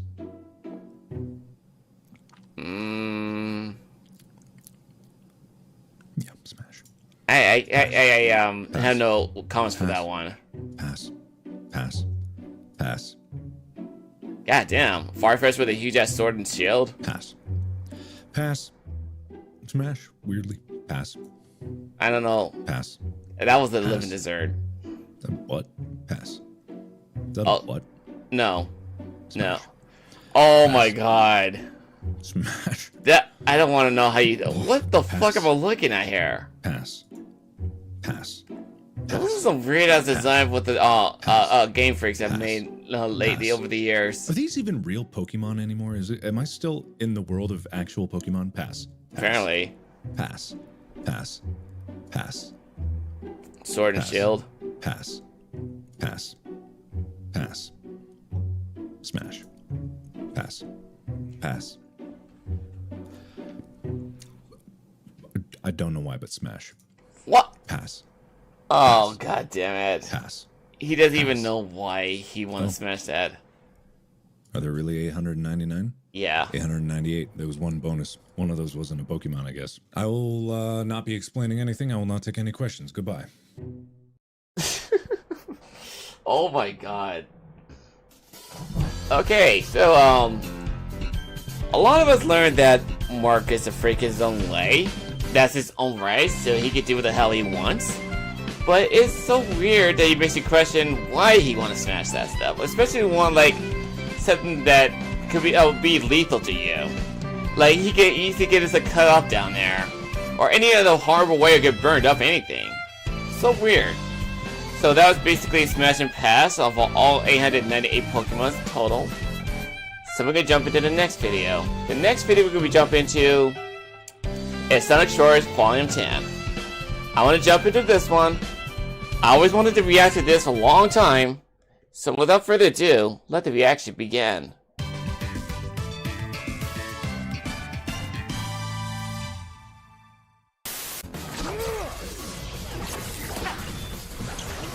Is this like the event for Sonic Cross Shadow Generation?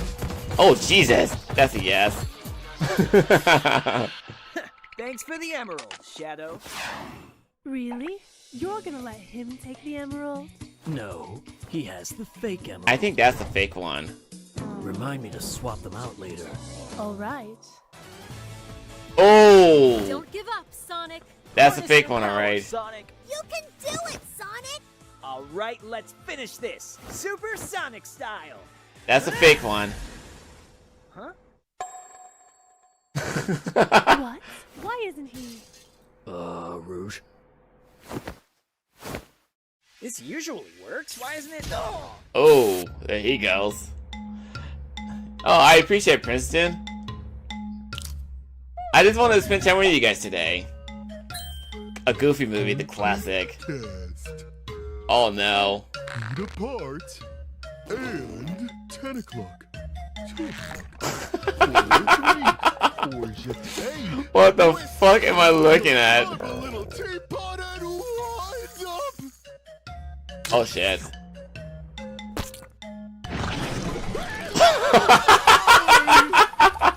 You actual frog. Oh. The perfect kiss. Oh my god. He summoned a Titan. You saw summon one of the giants? Ah, Sonic, my one true love. He has eyes for no one but me. Are you sure about that, Amy? Are you sure? In some timelines, he's married me. That's true. Me for a while too. That's true. I was literally made for Sonic. Who are you? All of you. And don't forget me. Rouge? What? You. Don't tell me we're going into fan shipping territory now. Sounds like it. I refuse to be associated with this conversation. Not alive fan characters. They are not allowed in this short. Oh, I appreciate it, Kristen. Thanks for checking in. Waters, but he only has one true love, and that's You are my one true love. It was always meant to be. Oh my god. You're just gonna eat the damn thing. Oh, I like the hey, animation though. What's up? Why are you all looking at me like Oh. that? Uh-oh. Can Sonic escape the angry mom of living legends, or will our main man be mainly maimed? Find out next time on Sonic's Exit. This is the end for you, Dragon. There's no. Oh, way the you'll timer- defeat the coolest hedgehog Oh, you're this side fucked. of the- Your timer's One going sec. out. Where was I? Oh, right. The coolest hedgehog. This side. Oh, come on! Yeah, I hate when the camera goes down a little crazy. I'll never make it. Come on, come on, come on. I just need a few more. Just come on. And the timer went over the limit. Consider yourselves amused as I pointlessly present a rabbit to you from this hat. You shall observe. What is it, cream? Audio sensors operational, yet I do not hear your applause and or laughter. Well, that was a bit bad, Nick, so it makes sense.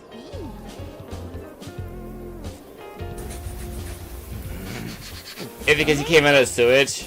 Is there a reason for all this? Early in it. He's in the sewage. Yeah, it makes sense. Now you've got Lightspeed shoes. Not bad. I think these will come in handy. Oh! Yeah, you're in a sewage. We got rodents on the system again. Should we just Just throw some more down.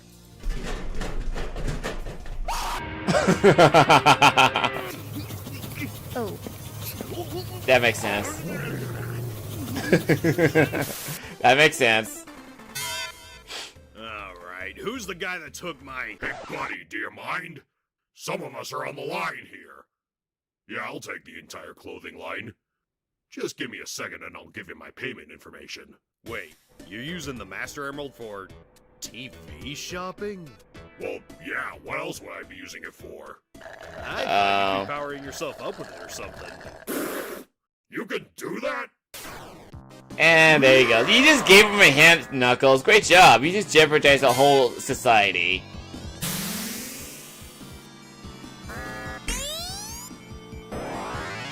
And you fucked up everything.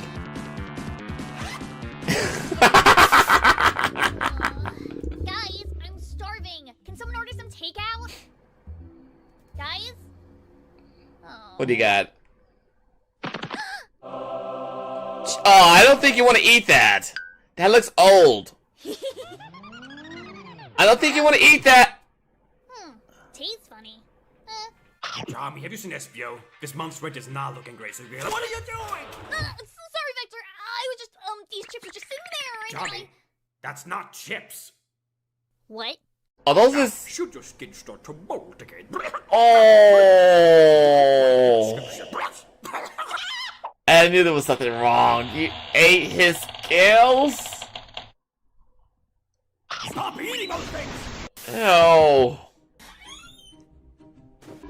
Hello. It's like you eat a part of him. Is your refrigerator running? Come on, Eggface. That joke's older than you. Well, that happened.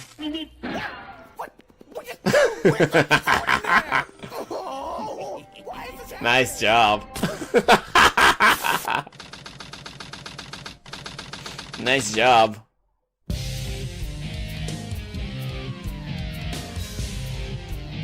It has the same wavelength and properties, but is less powerful than the real one.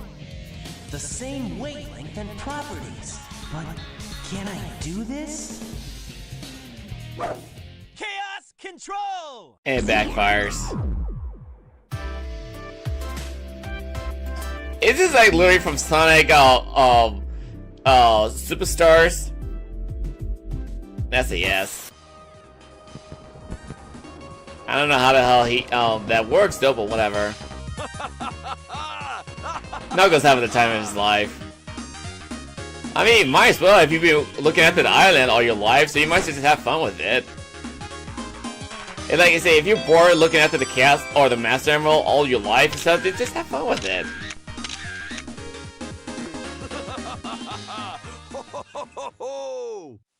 Man, I never get tired of coming here with you guys. Oh, that sucks. That's gotta be depressing though. Wow. See? I told you. To be honest, I'm not surprised at all. He really needs to get off this island once in a while. Agreed. It's Vector with vanilla.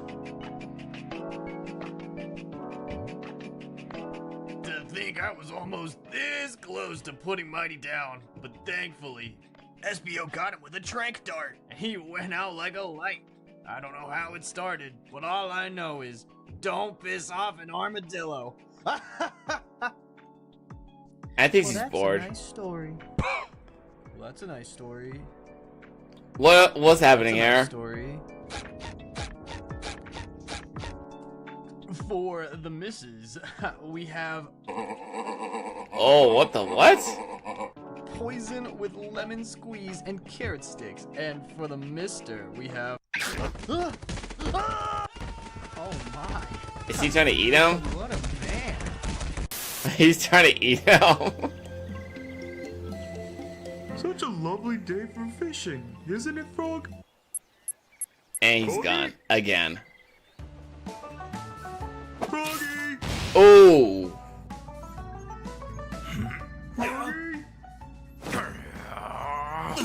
Ow.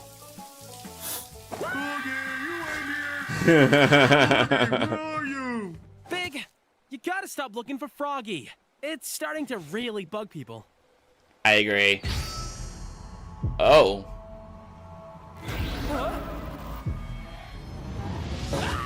Oh, there it goes.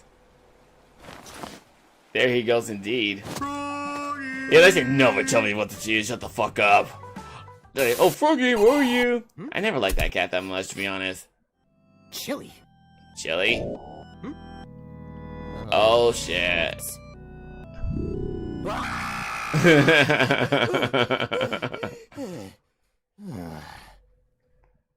That was so random. Okay, Sonic? Nightmare. Nightmare? Hey, Sonic, I made you and Tails some chili dogs.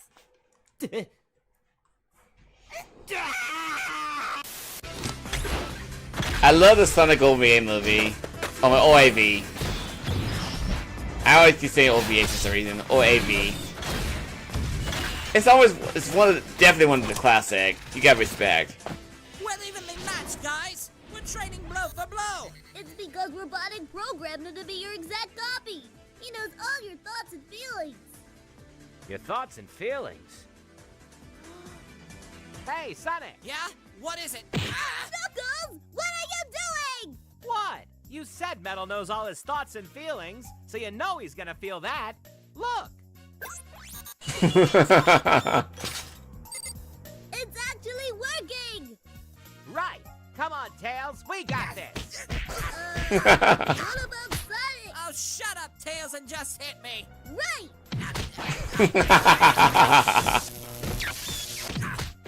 Eggman's joining in. We did it! He wants some of that action. Like, let me get.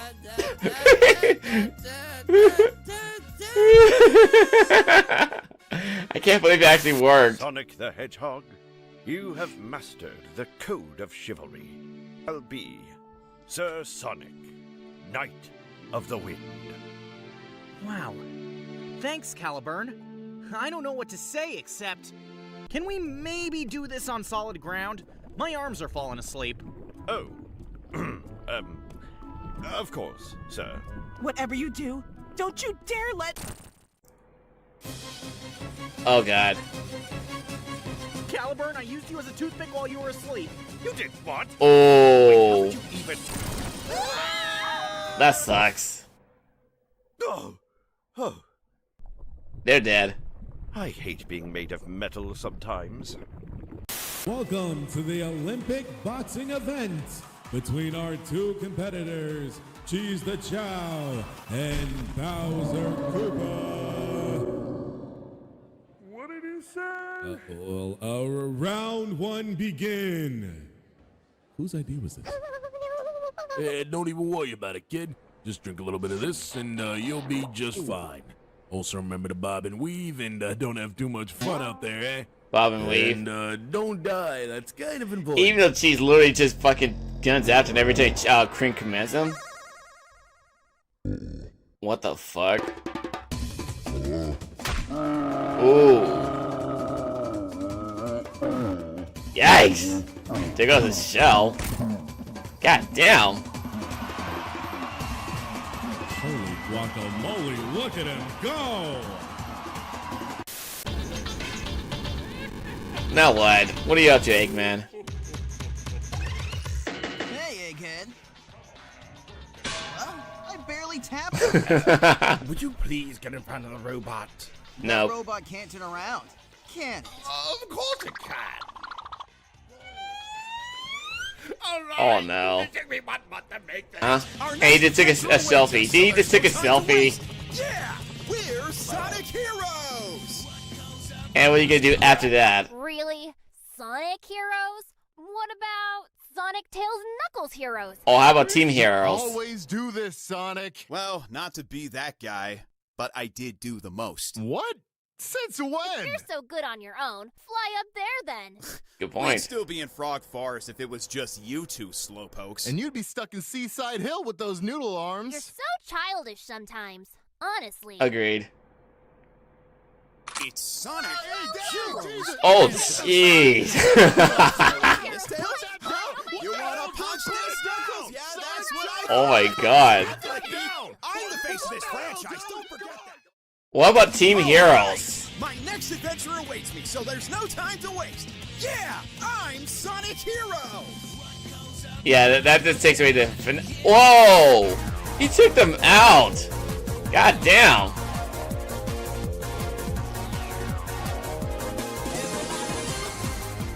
Oh, I was about to say, like, you about to give him the copyright. I was about to say. I was about to lower the volume for that one. Security card from the guard. How are we gonna get Blaze away from him? Well, we could have me pretend to be Blaze's spouse and... Well, you would be marrying into the royal family. What's your heritage? Any war crimes I should know about? Being too literal? This is just protect... Your outfit would need a complete refashioning to appear more regal. I sort of get that for authenticity, but I think we're losing focus. How's your credit score looking? You'd better be decent with finances. Oh, God. What's your level of education? Are you tested? Do you leave drinks without coasters? God damn, sometime later. And that, children, is how I met your father. So, did you guys get that Fabergé egg or what? Apparently no.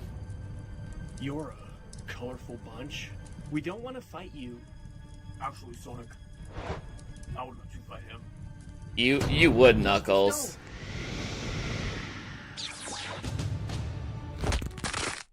Ooh. That same thing. You really shouldn't give him ideas. Same stick.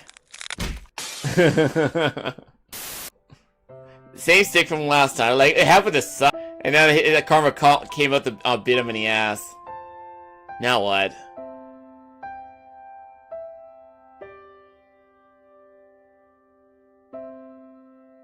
The same thing happened with Sonic and Amy. Now they're going along with this idea.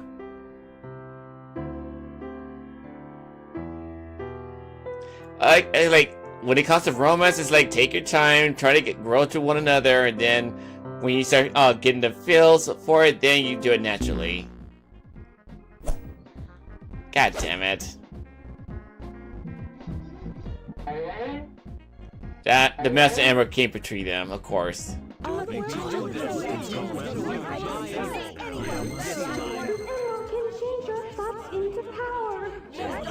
And it's a little late for that. Oh, jeez.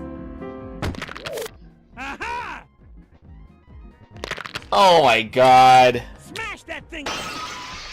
God damn it. Get Factor. No. God damn it. Stupid space rocks!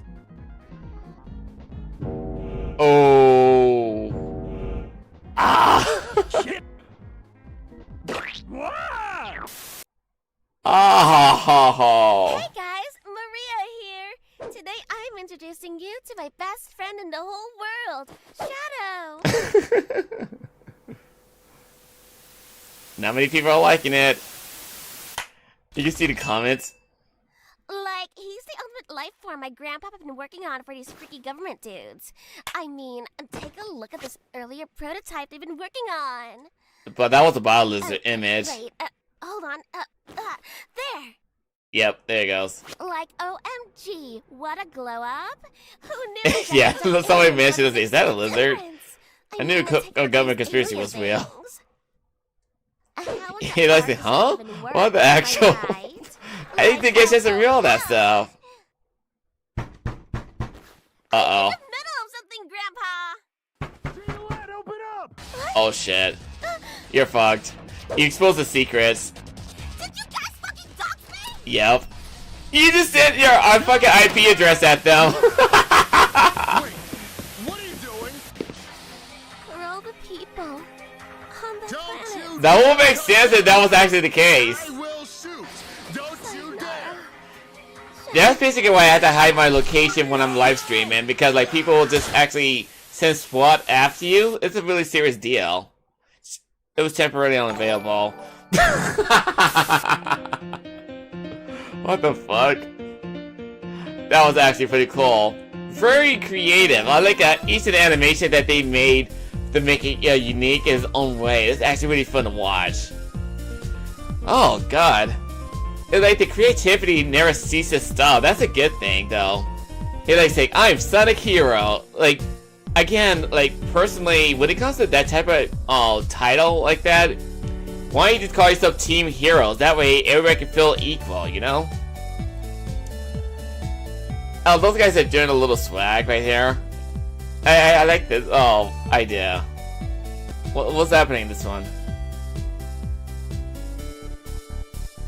What? What happened to you? Jeez, why you? Oh, were you drinking tea and all of a sudden you're not supposed to drink that stuff? The birds and the bees? Oh, Factor, don't be telling her that kind of stuff. I forgot, are you named like Spine? Or, I don't know. She's basically a dragon last I checked. I play Sonic Superstar. And this sticks. With the whole government conspiracy and shit. Evil chocolates. This is Maria. I really wish Maria and Sheldon would be together again. I mean, it'd be nice. That's actually pretty funny. They actually spin her around like that. And there goes Sticks. You really charged up the Game Gear. And the battery went out.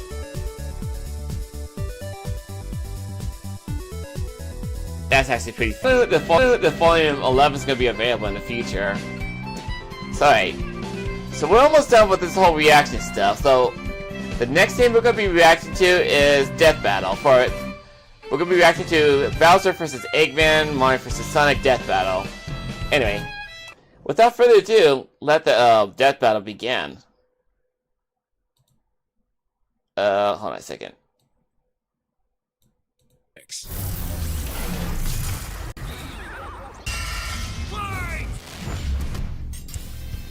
Bowser versus Dr. Eggman, the king of the Koopas and the baddest of badniks. And they're not alone. He's Wiz and I'm Boomstick. And it's our job to analyze their weapons, armor, and skills to find out who would win a death battle. This will be a fun fight. I haven't watched Death Battle with you guys in a while. Mushroom Kingdom, a peaceful land of kindness, adventure, love. Ah, boring! Move aside, princess. It's time this place got way more awesome. Here comes King Koopa himself, better known as Bowser. The moment this orphan star child was found by Kamek, it was clear Bowser would command the disparate outcasts of the Mushroom world. The Koopa Clan. Sadly, not everyone's born a toad. So he was and they orphan? treat these critters like monsters, fated to a life of infinite jump farming for one-ups. Well, it works for me. It helps Bowser out. wanted a different world, but Princess Peach Toadstool would never allow the evil king's day in the sun. He's basically 34 years old. God damn. Bowser became infatuated with her. So he turned all the toads into bricks and kidnapped her, putting their princess in another God damn. castle. It's like, yoink. Another and another, like 40 years of castles, only to be 40 years. It technically was around 40 years. But yet So that makes sense. time and time again by those pesky Mario brothers. However, Bowser is nothing if not persistent. Look at him! Dude's built like a brick house strapped to a saw trap. That spiked shell takes a lot of punishment. Not even the weight of a castle can scratch it, especially when he rolls up like a prehistoric Beyblade. And the Koopa King doesn't just breathe fire and control. I need to play some more Odyssey for this channel. Nature itself. Spitting meteors from outer space, beckoning the earth with a snap, inhaling torrents of wind, straight up calling down lightning. What else has he got? Oh, just a little dabbling in dark magic. Yeah, he's a wielder of dark magic. The original NES manual even describes him as a sorcerer king. Magic is how he turned the toads into bricks, only countered by the princess's heart magic. But that's not all the magic he's mastered. Telekinesis, creating perfect clones, reanimating his undead skeleton, and worst of all, ruining every game of Mario Party. Hey, no, I stole those coins fair God. and square. I need to play Mario Party for this channel as well. Treasures, coins, magic star rods, warships, clown cars, you name it. This is the same guy that created multiple flying castles fashioned after his own face. Yeah, he's definitely got an ego on him. He's Yep. talked about having a 4-digit IQ, but I've seen this moron put death traps in his own backyard. A man after my own heart. Despite his clumsiness, Bowser's charisma and leadership brought many to his side. Not enough to defeat Mario, but his army doesn't make it easy on the Red Plumber. They're the most wicked band of misfits this side of World 8-4. The Koopa Troop. An army spanning multiple territories across the Mushroom World and beyond. Goombas, Koopas, the Troopas, and the others make up the infantry. Some with wings, some in shoes, and some even in race cars. They're the red shirts, first in and first out. Piranha plants, bloopers, and lakitus use their surroundings to get the jump on unsuspecting prey, by land, sea, or sky. We'd be here forever jotting down the small fries. Booze, Ew. guys, sentient bombs with I remember that episode. They ended up It was licking his imperative feet. for Bowser to nurture a unit that covers their own vulnerabilities. For example, Kamek and King Boo both have magic, but Boo has battlefield control with illusions and destabilizing dimensions, while Kamek That's true. focuses on buffing allies, canceling enemy powers, summoning anything he desires. Or swapping my items to screw up my Mario Party lead. Very Not true. again. He will do Speaking that. of items, most of the minions can Pain in use the ass. any power-up Mario can. The Goombas make frequent use of Tanuki tails, and Bowser can really get into the cat roleplay. But as the Koopa Troop grew and grew, it started to feel less like an army and more like a family unit. Oh, you mean like his kids, the Koopalings? Adopted. What's the difference? Good point. Bowser Good took point. them in and even trained them in dark magic. Though no one's as spoiled as his natural Nepo baby, Bowser Jr., captain of the Koopa Troop. Spoiled is an understatement. Remember his escapades as Shadow Mario? He terrorized Delfino Plaza with literal evil paint. That whole debacle was basically his attempt at elementary school art class. And I bet Bowser still has some on the fridge. But really, the king is very protective of his kids. If the fam's in trouble, he can will himself to transform into a giant kaiju, all to crush whatever bully's target smack. Maybe What the a fuck? little overkill. Just one punch from Giant Bowser launched a castle out of orbit. Taking into Yikes. account the flight path and the scale of their universe, Bowser's I never got a punch chance to must play have that hit game the for you force guys. of I over need to jump into that. 125 trillion tons of TNT. Considering how Yoshi punted poor Raphael the Raven so hard he exploded into a constellation of stars, this isn't even close to Bowser's full strength. So don't bully his kid, especially if he falls into some of Bowser Jr.'s set of black paint. That stuff's scary. Enough to unleash Bowser's dark Oh, fury. shit. You don't want to fuck around with Early him. Steps cause widespread natural disasters. Okay, seriously, how does Mario ever beat this guy? I need to replay that game again. It's for fan's sake, you know? It's for the play into that stuff. Even to the best part. Bowser's dark magic became so potent he eventually learned how to warp the very fabric of reality. Anything the king imagines, he makes happen.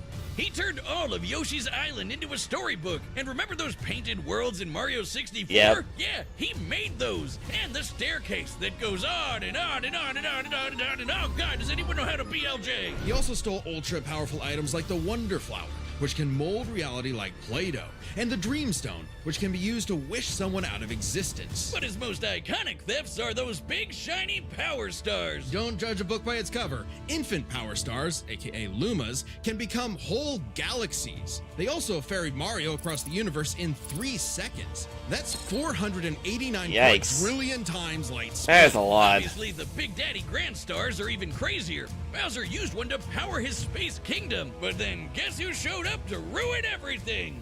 It's a him! And when the Grand Star was freed, it caused a chain reaction that destroyed the entire universe via a massive black hole.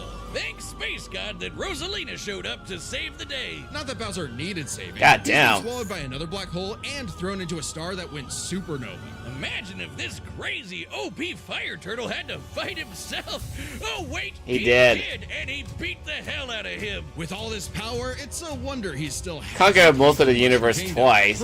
Harness the power of Grand Star. Yeah, he got a lot. He had a lot of experience. Surrounding him is a crew of outcasts and miscreants like him. Ride or dies that can't be swayed against him. Oh, are you saying he's secretly happy because he's got a big monster family now? Essentially. But also, when they actually worked together, they legitimately conquered most of the known universe. So, He's a baddie through and through who will teleport through space and time to show you what's what. Because he's no ordinary Koopa. Make way for the king! God damn. this Oh battle is man. sponsored by Prize Picks.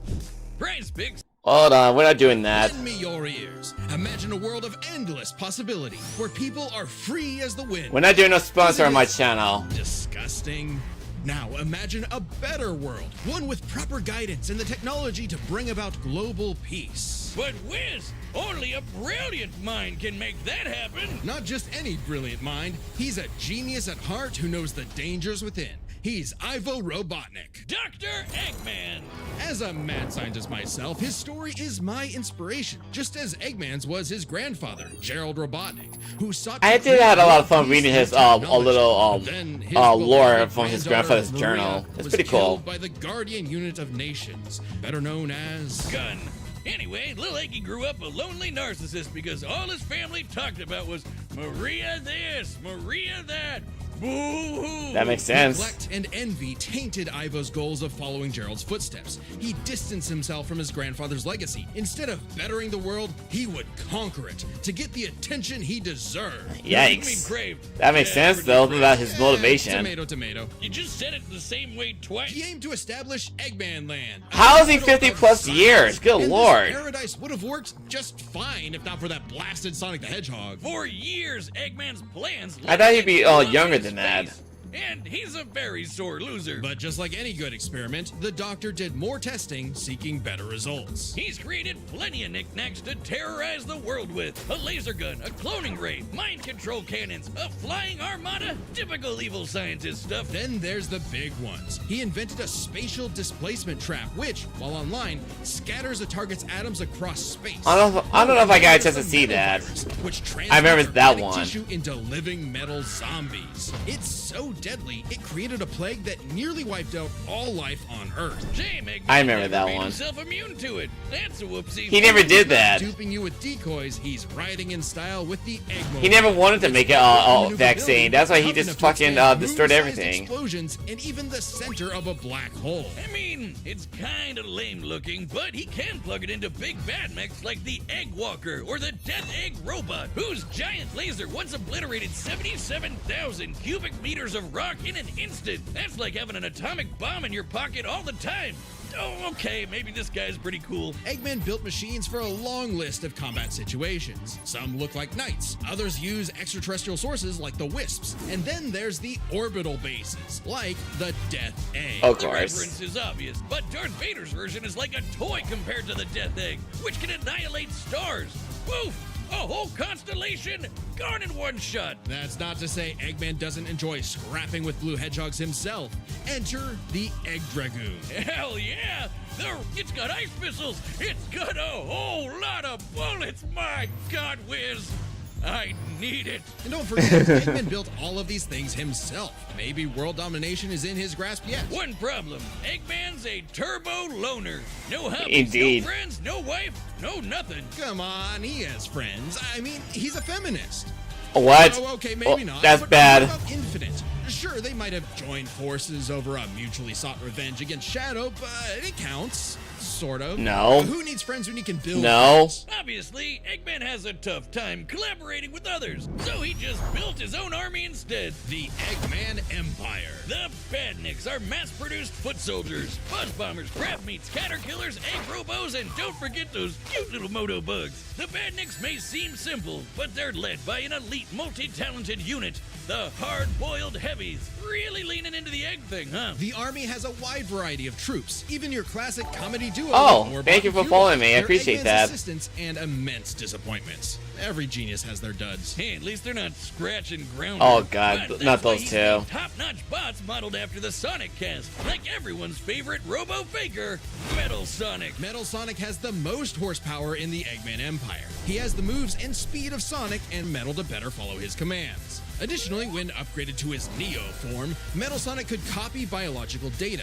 including unique powers like Shadow's time stop technique, Chaos Control. He could even copy Silver's Psychokinesis, and with enough Chaos energy, he powers up into Super Neo Metal Sonic. Though everything would change with the appearance of the Phantom Ruby. One of many trump cards at Eggman's disposal, the Phantom Ruby alters reality by manipulating perception. Basically super OP illusions, but in Infinite's hands, it's a weapon of mass destruction. I also need to play that game for you guys as well, along with the mod update. Or making a fake sun, but go off, King. And when used on the planet's consciousness, which is a thing, the Ruby granted Eggman the Oh my Lightman god. form. Yep, apparently Super Eggman is canon. That's It is funny. pretty complicated That's about. just funny though. I make fun of that kind of stuff. Souped up gem Eggman has. He's used the Jeweled Scepter to make the world-shattering Egg Wizard. Then, on more than one occasion, he's effortlessly gathered the super rare, super powerful Chaos Emeralds. You know, the things that power Super Saiyan Hedgehog. Super Saiyan.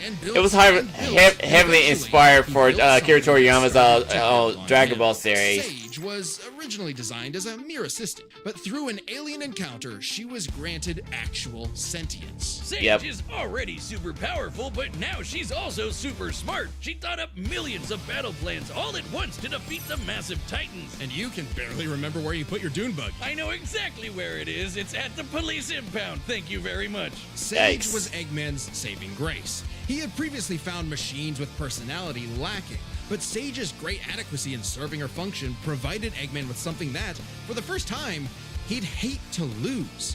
In essence, a sort of daughter. So, like any good daddy, I love the lore of the well, how he thinks about her like that. It's pretty cool. now she controls the entire army. And this frankly unheard of trust from Eggman became crucial in defeating the End, a primordial entity so mighty even Supersonic struggled against it. Their battle can only be described as peak fiction, because charged by 7 Chaos Emeralds, Supersonic's no joke. The power of one emerald can shift continents. All 7 together can shift the universe. And kill some pretty terrifying bosses, like Eggman's Time Eater, which ripped apart space-time like tissue paper. In short, Chaos Emeralds give thoughts power.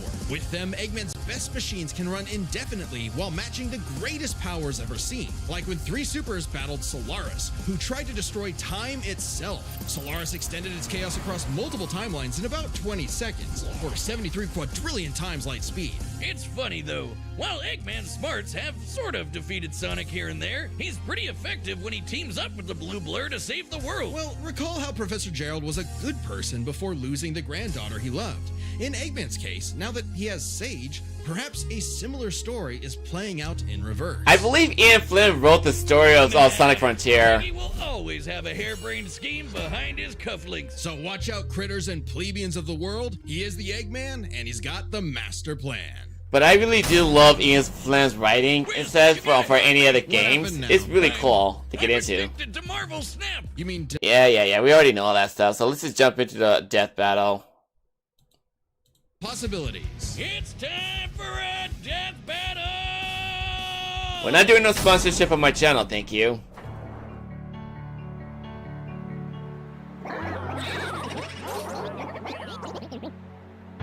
It was like Paper Peace right there. Oh, thank you. I appreciate that. To make an announcement. This territory is now the base for my upcoming Eggman Land 2. What a joke. I say. I am Dr. Eggman, your new genius overlord. Get a load of this. I love it. They just get a load of this. I love the animation. I know who did the animation. I forgot the name, but I know who did it. It's a really cool idea. I believe he's the same person who did like the indie crossover as well. Shut up, nerd. Oh, don't tell me that. I'm just explaining to the audience.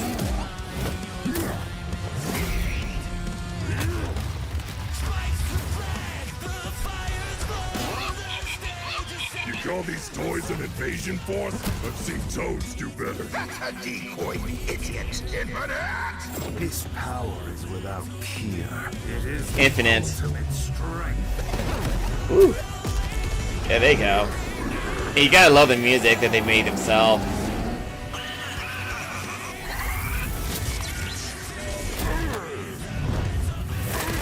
Ouch! There he goes.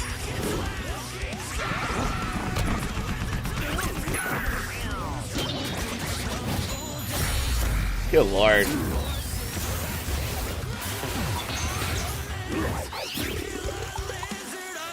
What do you got there? What are you doing, Kamek?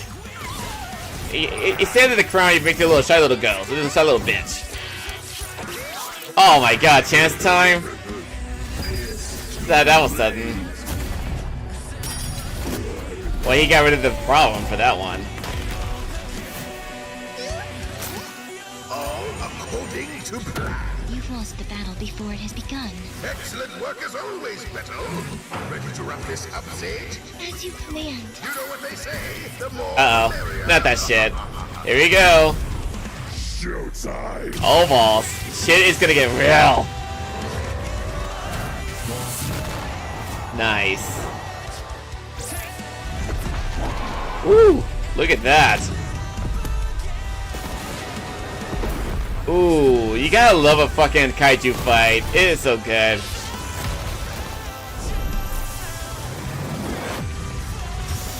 Oh, Jesus Christ. Oh, this new Metal Sonic.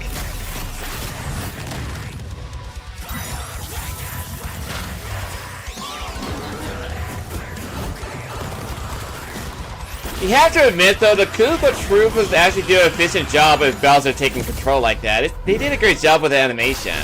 And there goes Junior.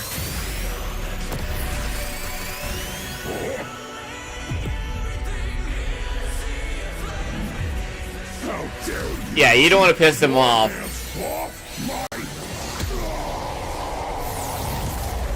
Yeah, you just pissed off the daddy. Oh, he's fucked. Ooh, look at that. The Death Egg, max power. Death Egg? Oh, Jesus. Oh my god, it's so fucking badass to look at the animation. I love it. I mean, Death Battle came a long way over the years. I remember seeing it at the beginning of it. It was way before they became so cool with the Screw Attack channel. And over the years that they became their own thing. It's just so fucking cool. And then we got Dry Bowser. Sage, fire is again. Oh. Ain't gonna help. Oh, it turned flat.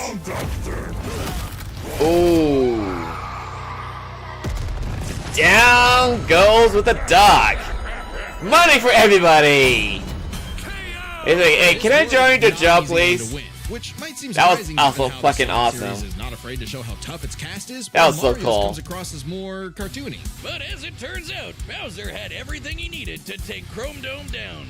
Strap in, this one's a lot, so we'll break it down into 5 categories. First up is physical stats. Bowser pretty handedly outmatched any of Eggman's usual mechs, like the Egg Dragoon or the Death Egg Robot. The Death Egg Robot could level cities. Bowser could punch a castle out of orbit. That's the true. Death Egg could destroy stars, but Yoshi could match that level of power, and Bowser's strength is certainly above the green dinosaurs. Plus, while both Bowser and Eggman's tech survived black holes, Bowser's was much larger. So, he may win stats, but this could change with their powers. With so many items and minions, that could make all that a moot point. Aside from power-up items, both could manipulate minds, create duplicates, and alter space-time. However, Bowser had a significant edge in having access to the majority of his abilities at all times. That's true. Eggman can do some crazy stuff, but only across different mechs, fortresses, or space bases. Bowser's all natural. He's got all his best powers built in, and he ain't even a robot. Meaning that's he wins so cool. The war of attrition. He even had counters for battle enders like the Metal I Virus love this Metal Virus Saga and the IDAW Sonic series. I really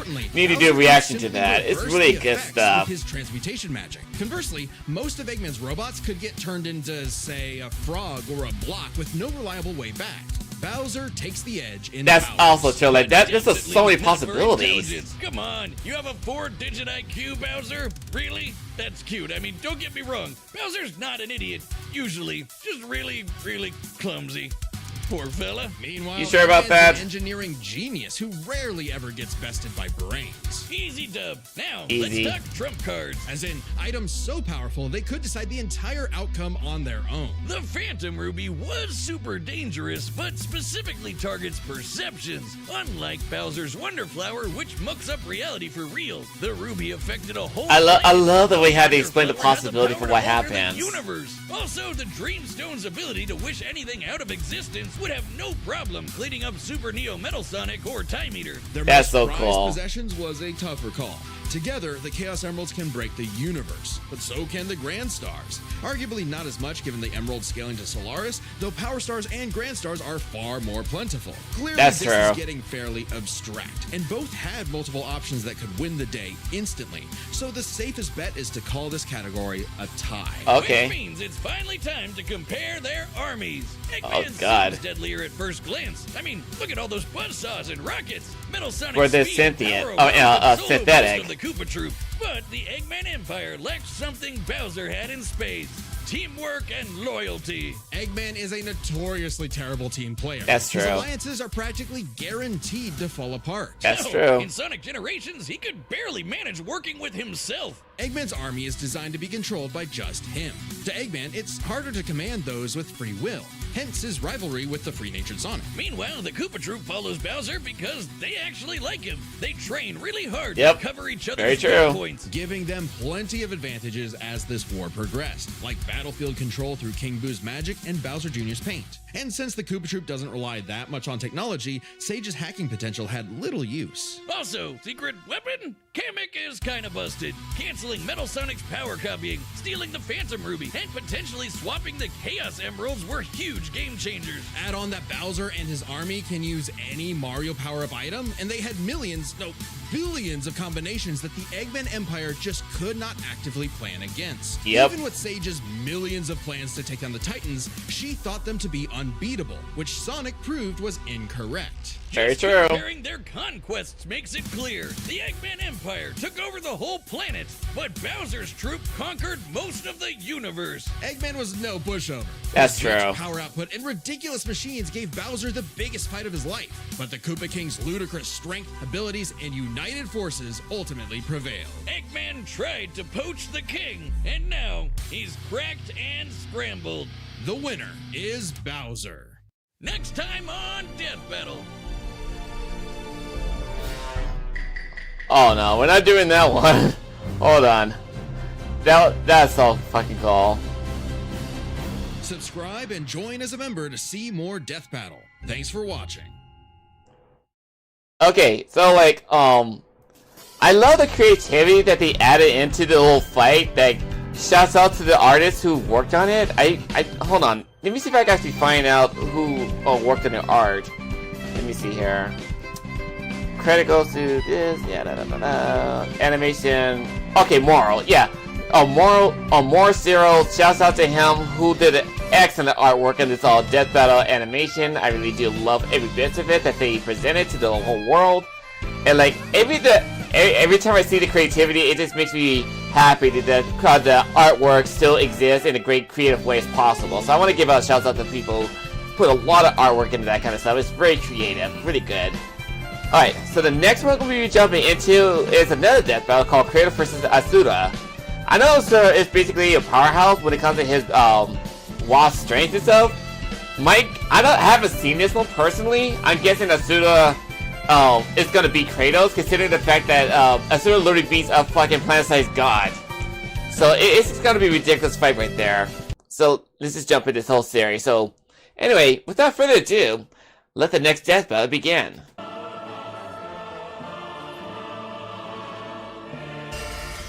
Oh, this is gonna be a good fight right here.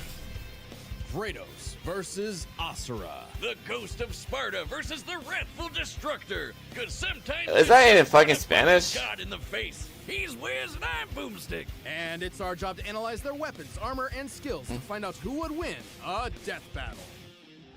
A death battle.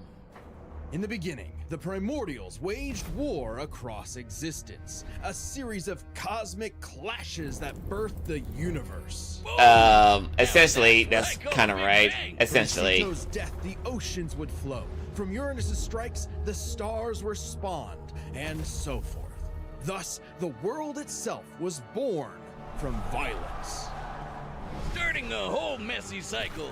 Uranus was overthrown by his Titan son, Kronos, who was overthrown by his Olympian son, Zeus, who battled his own son, Kratos. As a his grandson. Bastard child of Zeus, Kratos was So basically he's a demigod. It makes sense that Kratos is 1,000 years old. He became a fierce. Damn, he's 7'8". He's taller than all of us. By ruthless barbarians. I'm basically a shrimp to him. These guys who are kicking my ass, and my life is yours. A deal was made, and Kratos was joined at the bone with the Blades of Chaos, a set of chain swords and basically a badass whirlwind of flame and steel. But Ares had a scheme. While doing work for his god, Kratos accidentally murdered his own family, Ares set him up for that. permanently marked by the ashes of his wife and daughter.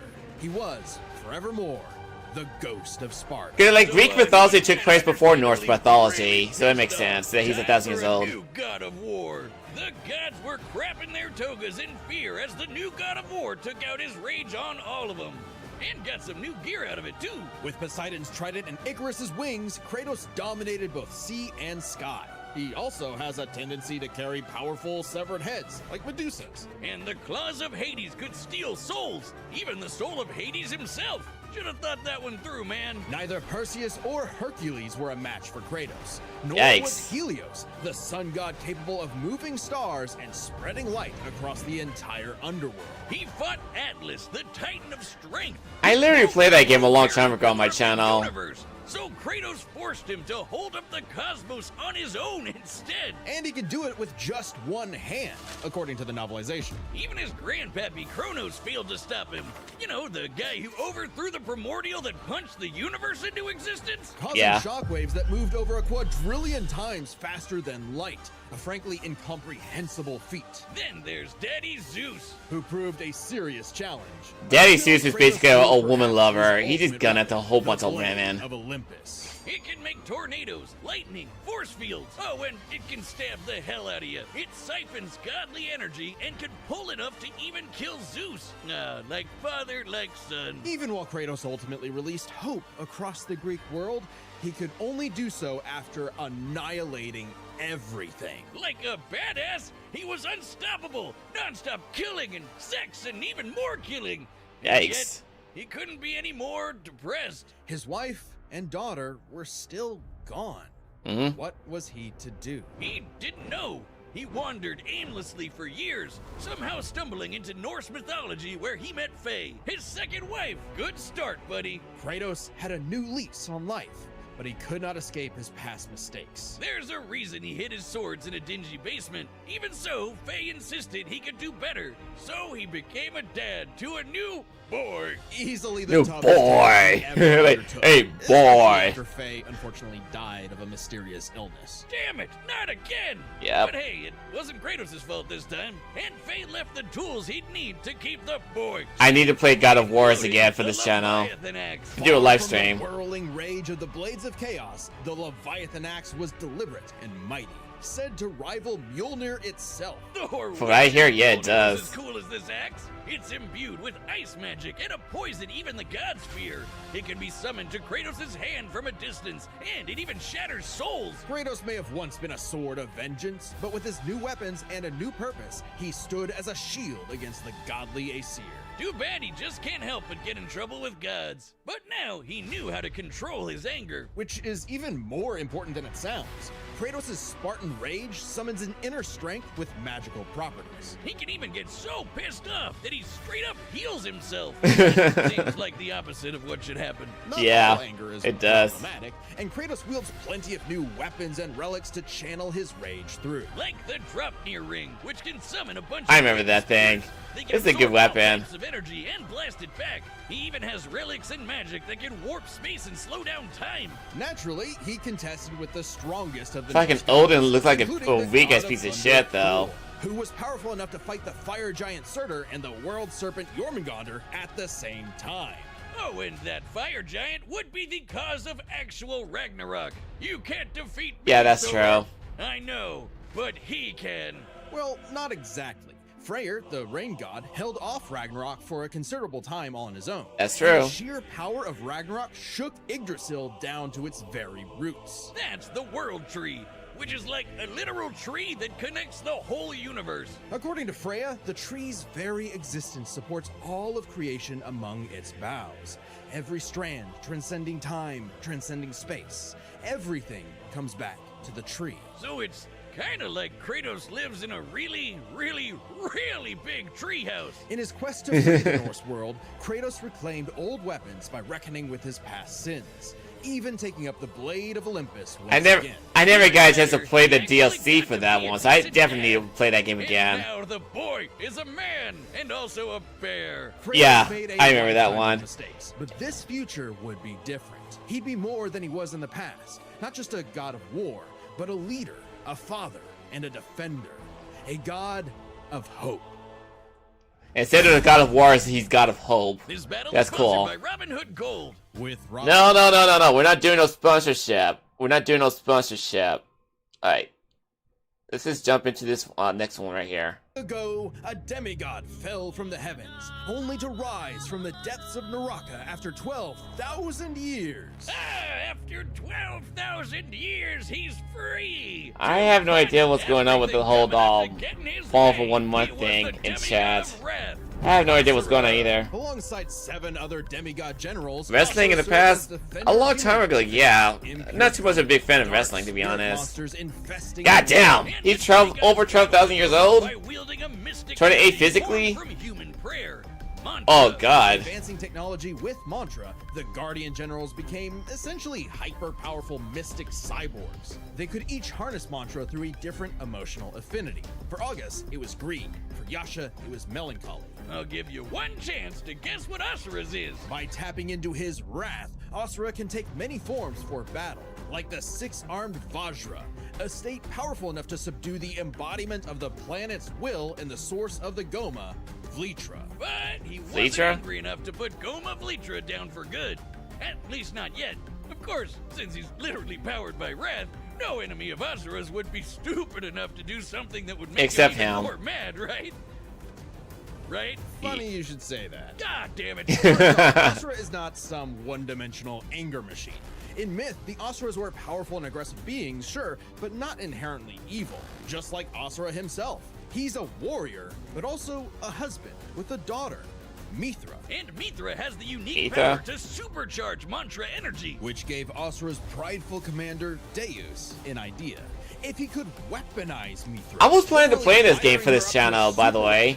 The Guardian Generals... I really am curious of what this game series is about. Goma Vlitra for good. Well, obviously, Asura wasn't gonna go along with that. So Deus framed Asura for killing the Emperor, murdered his wife, kidnapped Ooh. Mithra, and then just straight up killed him. What a dick. But true to his nature, Asura was literally too angry to die. So long as a single part of his body remains and can possess Mantra, he can climb back out of Naraka, a sort of limbo underworld between life and death. Thanks to some coaxing from a strange golden spider, he did just that, with an all-new purpose in mind. Make the gods pay! Oh yeah, they're calling themselves gods now. Turns out they're all assholes who started sacrificing thousands of innocent people to try to power up. So Asura got really pissed off. And through his rage, Asura's power exploded, rising enough to throw giants like ragdolls, shatter whole moons, God and damn. defeat a fellow deity, Wyzen, who could dwarf the planet and wreck it with just a finger. Look at this. Asura is Jesus. so powerful, his soul cannot be manipulated by the Goma or the deities. He can propel himself with mantra to fly, harden his fists to break steel, fire explosive energy blasts. And headbutt you. I really honestly wanted to play that game out of curiosity. The dude literally stockpiles anger into a burst of energy that can one-shot even the toughest of foes. And when he goes unlimited mode, he can rapid-fire those super attacks without overheating. Asura's vengeance quest wasn't all shouting and explosions, though. I mean, it was a lot of that, but he also tried to protect people from the gods, including a girl who very much reminded him of his own daughter. Yeah, Asura's the kind of guy who wants to be a great dad, but all he knows how to do is punch anything that upsets his kid, like that one dad that knocks out a ref at a school game. And then the gods killed that girl too. Oh, dick move. Sparking Asura to unleash his berserker aura. You know how the gods were sacrificing thousands of people to power up? Well, Asura got so freaking angry, he built up enough mantra to match them, even though they've been building up energy for thousands of years. Jesus. Seriously, guys, you're pissing off the guy who literally gets more powerful the angrier he gets. What did you think was gonna happen? Yet even in berserker mode, Asura never lost total Gods and control. men. Berserker Asura adds even more extra arms, and they're big and glowy now. The man can launch so much angry mantra, he wiped out the god's whole space fleet in God seconds. damn. Asura's anger raised to levels so high even he couldn't contain it, scorching him into his wrath form. Even though it hurts Asura while he's in it, this form is still perfect for absolutely shit-stomping a snobby demigod's face in. It's okay though, his brother-in-law punched the edge out of him. Yasha saw the error of the deity's senseless sacrifices and teamed up with Asura for a coup against Deus. Awesome! There hit his former boss with so much mantra that he burst, then dive into the planet's core to obtain power equal to 1,000 arms. 1,000? Finally, a power capable of killing Vlitra in a big planet-busting blast. Deus was defeated. God and damn. Gaia was saved. Fuck. Yet Asura's wrath hadn't been quelled. Title drop. It turns out that spider that guided him was actually Chakravartin, the creator of mantra and the entire universe. Oh, And what? everyone's suffering was part of his plan to make Asura his heir. Chakra kidnapped Mithra, because of course he did, and tested Asura in the form of a massive golden Buddha statue. Oh my God. Check out the size of it. That thing can literally hold a galaxy in its palm. Naturally, Asura and the statue threw hands. Enter the mantra reactor. Capable of holding 7 trillion souls, Asura instead used it as a vessel for a far greater power. His own unfiltered rage. At last, Asura could show the world his real colors. Everyone from the humans to the 7 deities to Chakravartin saw Asura's anger as a weapon, a sword for tyranny, when that was never who he was. His rage was really a shield to protect humanity, and most of all, his daughter. A shield larger than a planet, unbound by his past God limits. damn. Asura's ultimate destructor form effortlessly. Yeah, Kratos is crushed cooked. larger than nebulas. Dodged If he had that kind of power, Kratos is cooked. faster than light, God and damn. obliterated whole stars. Chakravartin was understandably impressed and offered Asura a chance to take his place. Asura smiled at the offer and extended his arm. Right into Chakra's face, as if instead he literally beat the QTEs out of God, obliterating him and his plans in a cosmic explosion. Damn. With Chakravartin dead, so was the concept of mantra itself. Those who depended on it could not survive, including Asura. Hey, as long as Mithra was fine, it was worth it. Besides, he'll reincarnate millions of years later. Still Damn. ass, ready to smack a random meteor or Ryu right in the ball. Oh my God. Despite Seriously? years of uncontrolled anger, Asura's wrath gave him the power to save everything. All because of just one thing. Some bastard made his daughter cry, so they had to pay. Now that's a god I can get behind. Yeah, Kratos is cooked. It's just pretty obvious right there. It's pretty obvious. Your game. It's pretty obvious that Kratos is cooked. I really am saying, I'm calling it. We've run the data through all possibilities. It's time for a dead battle!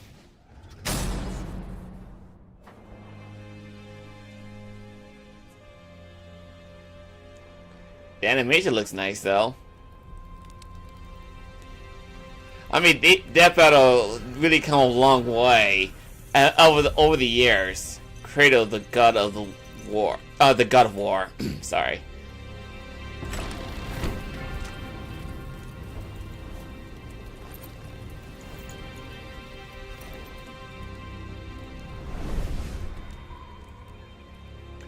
Did he receive a vision?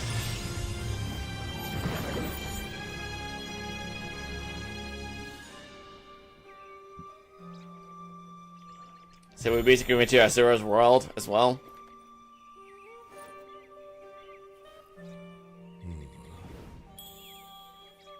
Who are you two? Who are you guys?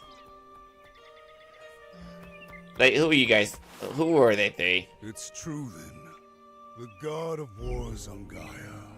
But not for long. Bad for deity Asura. You do not want this fight. I want to see this fight. This would be fun.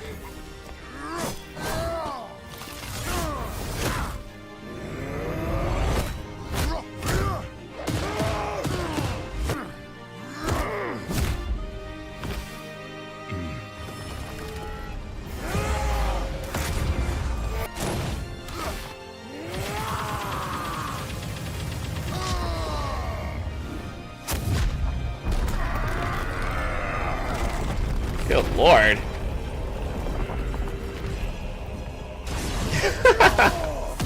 Damn.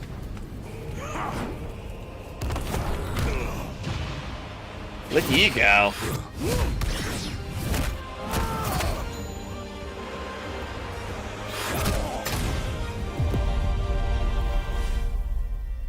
You let your wrath consume you. I have been down that road before. Shut up! Very well. This would be interesting.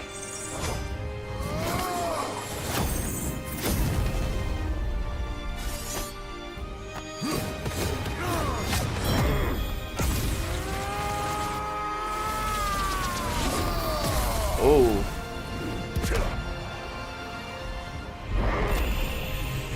Damn. So many arms.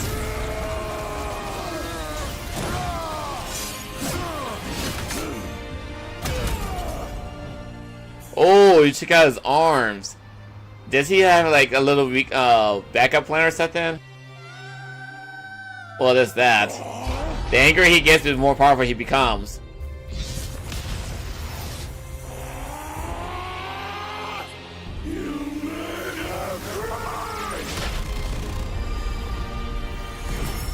You basically broke the space-time continuum.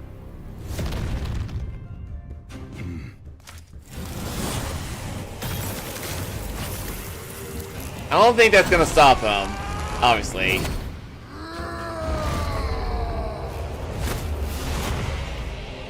This is not my end! So you're saying it's only your beginning? Good lord, Asura the Destructor. God damn.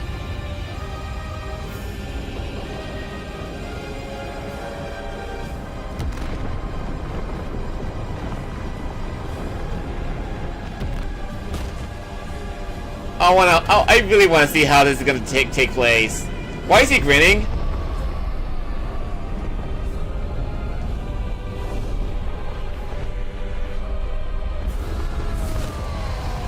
Good lord, Kratos, you able to stop that?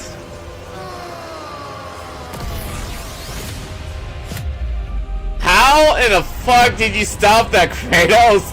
How the fuck did you stop that? That's true, he did fight against Titans before in the past. And he is technically part Titan due to Zeus's blood. Oh fuck. But you deserve a worthy end.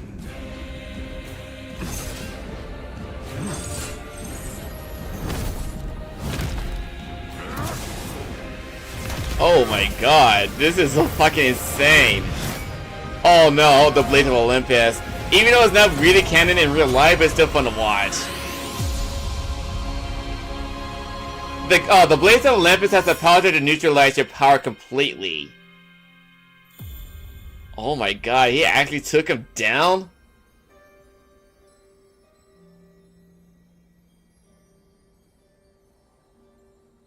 Oh, he actually got him. I did not think he would win that fight. You are a monster no longer. I never was. Oh my god, I can't believe he lost to Kratos. I'm pretty sure they have a lot of explanation for this part.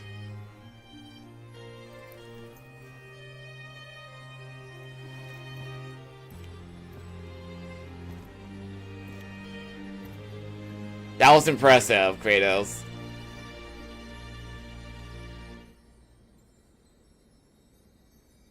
It reminds him of himself if he was the fall.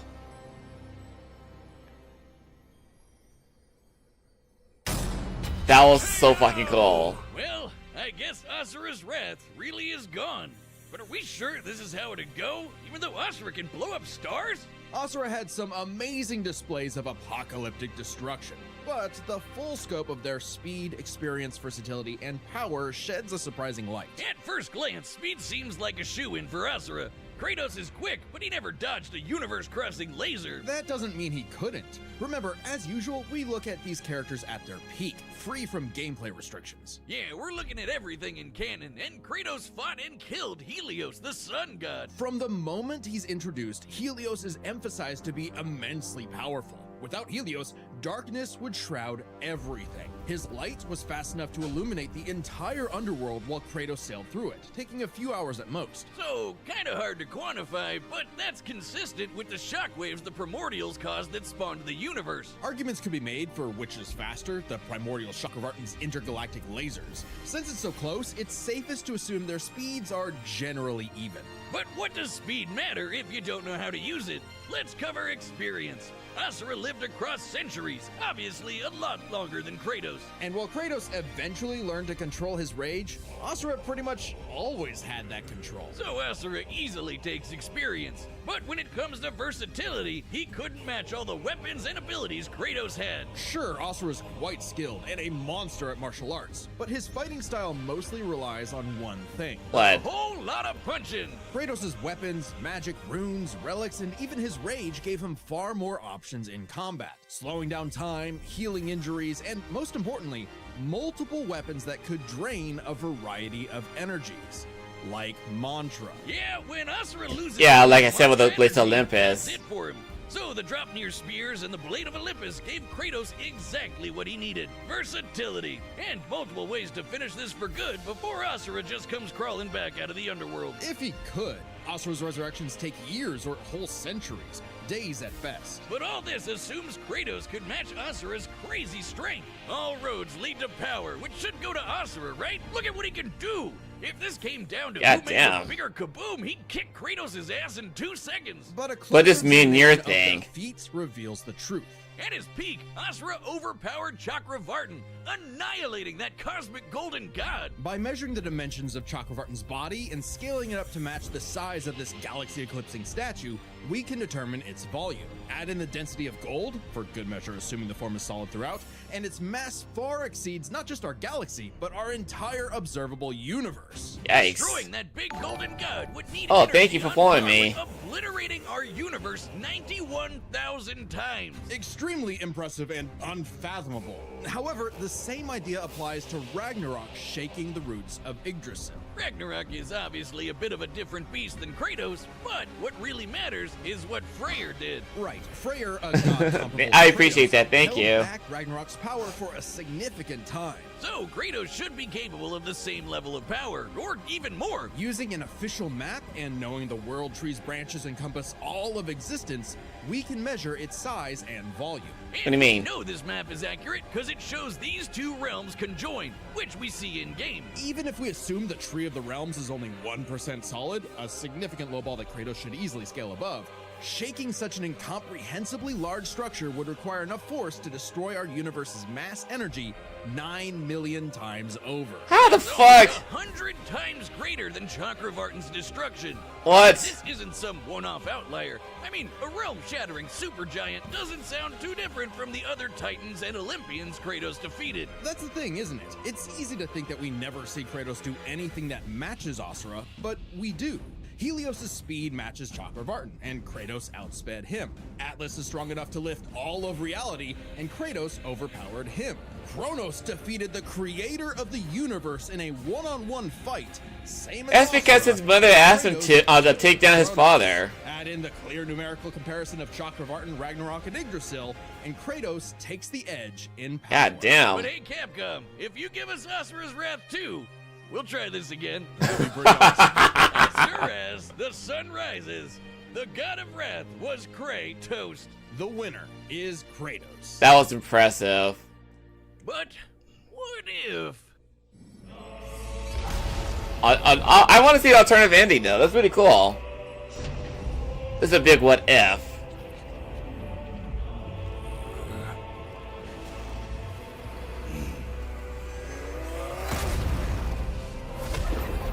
If the Blade of Olympus haven't stopped down, this will got him. Ooh. There's no stopping it. Ooh.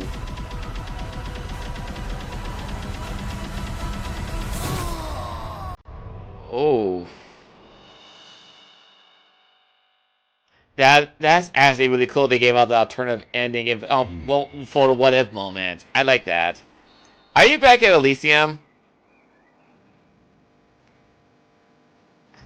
Yeah, that's his daughter, Calliope.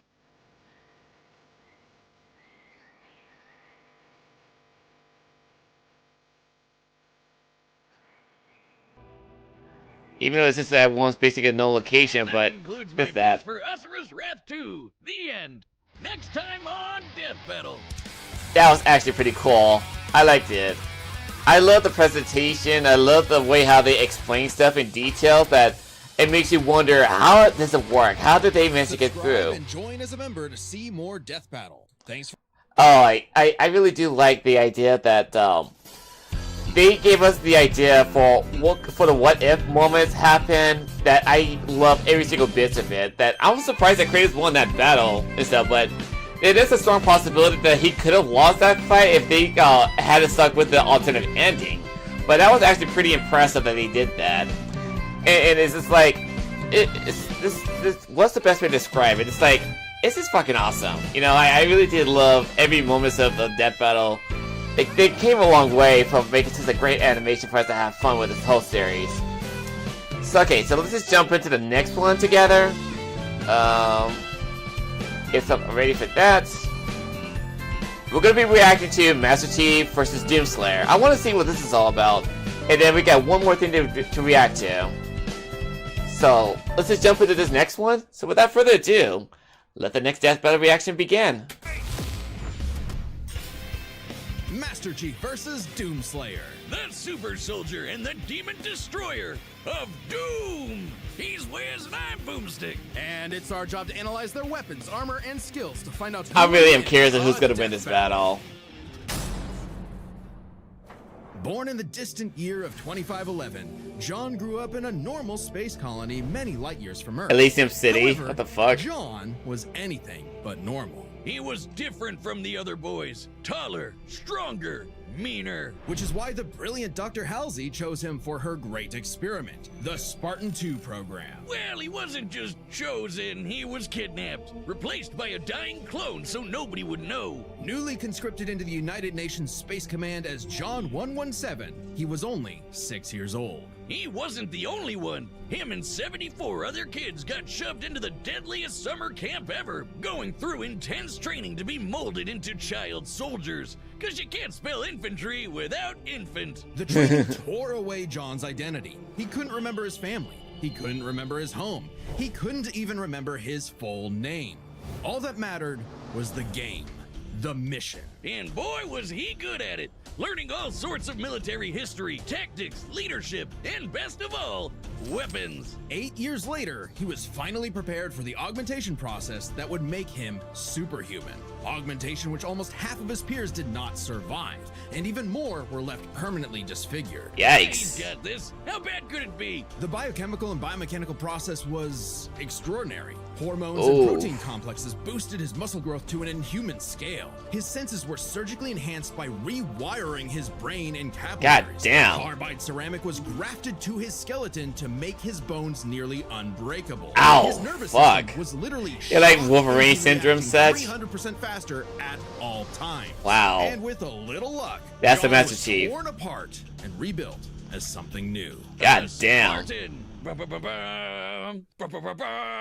Hey, Yeah. the press is He is the Master Chief, baby. And it was time to fight some crazy aliens. And he has the gear to take on a whole army by himself. I fucking love this series. It's 5C so good. assault rifle can fire 650 rounds in a minute. Not my personal The favorite, but it's 6R is cool. nicknamed the Spartan Laser for a reason and can blow up tanks with a single beam of light. He's got a semi-auto rocket launcher with a lock-on feature. I can't wait to play the series of Halos in this game. Jumping feature. Oh, don't get me started on that beautiful, beautiful pistol. I love that gun. The times. good old He's reliable. picked up a number of enemy weapons over the years. The Covenant's charging plasma pistol, homing needler, and sticky plasma grenades add whole new strategies to Master Chief's combat style. Very And the helpful. weapons from the Banished It helps me a lot basically in the shoot past. Scary spikes at people. Kind of hardcore. Unless he finds the energy sword or gravity hammer first, then he's gonna jump in swinging. Come on, you know everyone goes for love the it. sword. Out of the Fucking 135 good. plus weapons he's carried, the tech of the Forerunners may be his most impressive find.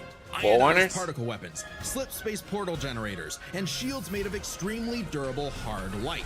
In fact, Hard light? tapping into a Forerunner ship he was on, a massive amount of that very hard light formed a shield strong enough to save him from a point-blank 30 megaton nuclear war. Jesus. It annihilated a whole starship, and Chief was just fine, floating around in space like he's chilling at the pool. I guess it helps that he's wearing armor so badass it's named after Thor's hammer, Mjolnir. Mjolnir, dude. Mjolnir armor improves his strength and speed even more. That- His energy that thing is shields called the that? Incoming fire and fills his wounds with medical biofoam. He's got a grappling hook, cause who doesn't? And thrusters so he can fly. Well, kind of. Spartans in armor have dodged laser fire from the Type 50 beam rifle, and Master Chief has pushed himself to run 66 miles per hour, Damn. matching the top speed. 66? And he's God strong damn. enough to flip the 66-ton Scorpion tank. Oh my And even god. an elephant. Why would he throw an elephant? No, Wiz, not the animal. Though he could definitely suplex the hell out of one of those if he wanted to. I'm talking about that behemoth of a mega truck that moves Jesus. like 2 miles an hour. Are you fucking kidding? Gabe wonders how Chief can flip that 200-ton beast. He can access other equipment with the Mjolnir armor, like invisibility, speed boosts, extra shields, and even 10 seconds of total invincibility.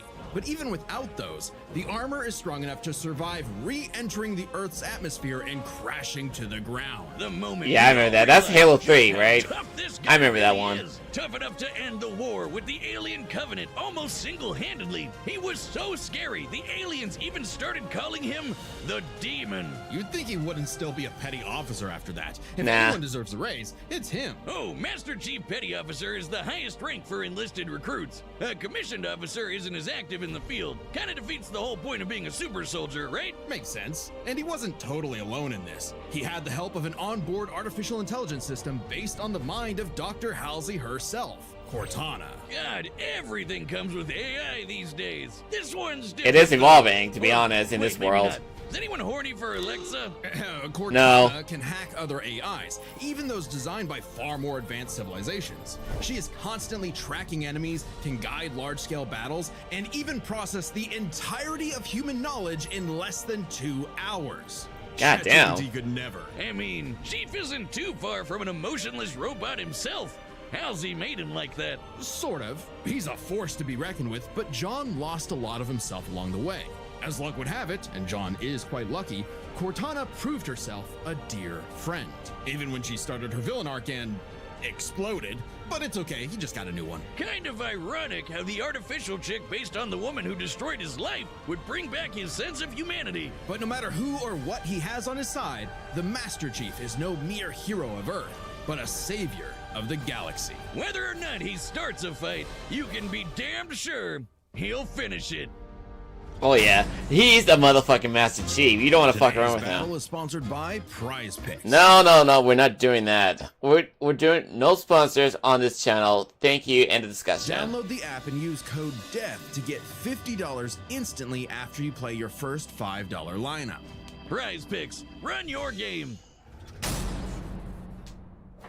2 dark moons circle the red planet of Mars. Phobos, named for the Greek god of fear, and Deimos, inspired by the god of dread. Sounds like the perfect place for portals to the burning abyss. As demons swarm the Martian moon of Phobos, only one man survived to tell the tale and push the demons back to the pits of hell. I still need to finish the first Doom game for you guys. In order to fire on civilians. He's literally over 1,000 years old. That makes sense because I read this all a lore profile. He owned a cute pet rabbit named Daisy. Used Until to. those demons murdered her. Yep, that's Pissed it. him off so much even the Hulk would be jealous. This impossible man was known as, well, nobody really knows. He's They a don't know mystery, his name. a He's a symbol of mystery. both death and hope. So we just call him Doomslayer. Oh yeah. Or Doomslayer. That's the reason why my leg is the same super shotgun he's got. Oh, it's so freaking cool. He scrounged up a slew of weapons from who knows where and got down to some good old-fashioned running and gunning. Rifles, shotguns, flamethrowers, plasma guns, rocket launchers, chainsaws, and a frankly terrifying-looking grappling hook. The That fucking shotgun is badass. I love it. Shooting beams of light that take down demons in one shot. Love Only it. rivaled by the incredible feat of I hate the technology movie, is though. The BFG 9000. The movie is awful. Wiz, that's the big fucking gun. Oh yeah, that's a turn on to every gun lovers out there who love the gun. Everything in front of Doom Guy instantly. It's like a handheld mini atom bomb launcher. Ooh. It's also the power source for the BFG 10,000, a massive weapons platform that blasted a hole through Mars. And so, Doom Guy discovered his life's mission: to kill every demon, ever. No, really, he is absolutely obsessed with slaughtering terror. demons like an addict. And look I at him love go. it. Oh, It's yeah, classic. that's addictive. I still He need to killed play that demons game on again. Phobos. He killed demons on Deimos. He killed demons on Earth. He even killed demons in hell. The sheer scale of demonic violence changed him, breaking him down into a living weapon. Good thing he got some time to himself to What the fuck? chill with Isabel, and visit the faraway world of Argent. I can explain more about Isabel lore About style. 10 seconds before he was thrown into a coliseum. Naturally, he was the best fighter there. He even joined and trained with the Night Sentinels, an elite fighting force. And then hell showed up on that planet too. Man, my guy really can't catch a break, can he? While most people would be terrified of demons showing up to murder them, something had shifted. Doom Guy wasn't scared of the demons. The demons were scared of him. That's true. Hellwalker, they called him. The Beast, the Unchained Predator. But his time with the Night Sentinels solidified a new moniker, one that would strike terror throughout the Dark Realm. Doom That's so true. Slayer. Imagine being those demons, excited to invade a whole new world far away from that helmeted freak who killed you last time, just to stumble onto him all over You're like, again. hello. I'd be scared too. The Slayer is like a fusion dance of Jason Voorhees and the goddamn Terminator. He's always coming up with new ways to kill demons, but my fave is the blazing sword called the Crucible. The Crucible is powered by Argent energy, sort of like a fuel for hell. Completely charged, it can power all of Earth for up to 8 months. Granted, much of It Earth charged has up to been 8 estimated months? at that point, but it's future technology, so it probably evens out. By Fair taking enough. the average Fair annual enough. consumption of Earth and narrowing it down to 2/3, given the 8 months time, thereby multiplying it by 0.666, how fitting, we can conclude that the Crucible's full charge outputs over 53 quadrillion joules of energy, giving an output of approximately 157 trillion kilowatt hours. Yeah, big Fist number, bump. that's nice. Love it. The I Slayer love that one. uses the Crucible to blow shit up. Even without it, he can fight specters, which are totally invisible to most people. Oh, He's strong God. enough to knock around these enormous steel blocks like nothing. And he can take down titans with his bare hands. Titans that can be 1,000 feet tall. Ooh. Is this guy even human? Those on No Earth shit. don't think so. He's not just a hero of the people. Some believe he's more. like a religion, like a god. Well, Doomguy is the great-grandson of B.J. Blazkowicz from BJ the who? Wolfenstein games. Oh, really? Doomguy's father is the one and only Commander Keen. Oh, no. seriously? That just makes him even more mysterious. Regardless, the Slayer has plenty of upgrades, power-ups, and rune enhancements that make him seem superhuman, like speeding up his perception of time, turning partially invisible, or even becoming completely invulnerable for 30 seconds. But That's don't cool. get me wrong, the Slayer is not invincible. That's true. While his rage makes him an unstoppable force of fury, it consumes him. Ooh. He's less a precise weapon and more like setting loose a bull in a china shop, if the bull was also strapped to 8 swinging wrecking balls and a rocket-powered steamroller. The Praetor suit may be an ancient relic, but it's also the most advanced set of armor in the universe and totally indestructible. Oh, and Assassin's Creed guy wishes he had a wrist knife as epic as the Doomblade. Back in his Doomguy days, he relied on mega armor that could half all damage. Now, his Praetor suit can withstand Argent Plasma, the same energy that powers the Crucible. He can even tank actual meteors. Or he'll just dodge the meteors, because he's fast enough to outrun rockets from a rocket launcher. He also has some help in the form of Vega, an AI he found overseeing mining operations on Mars. While Vega was not originally designed for combat scenarios, it is proficient in hacking and technical know-how. Vega can even create portals to alternate dimensions, including hell itself. It's like pizza delivery, but for demons. Of course, that just makes it easier for Doomslayer to chainsaw them all in half. And time works differently in hell. The Slayer That's may true. technically be human, but his rage evolved him, turning him into something more. And then he was literally blessed with immortality. Yeah, he can still technically die, but he no longer ages. So he's been killing demons for dozens, no hundreds, no thousands of years. However, it turns out the Slayer was all part of a grander story.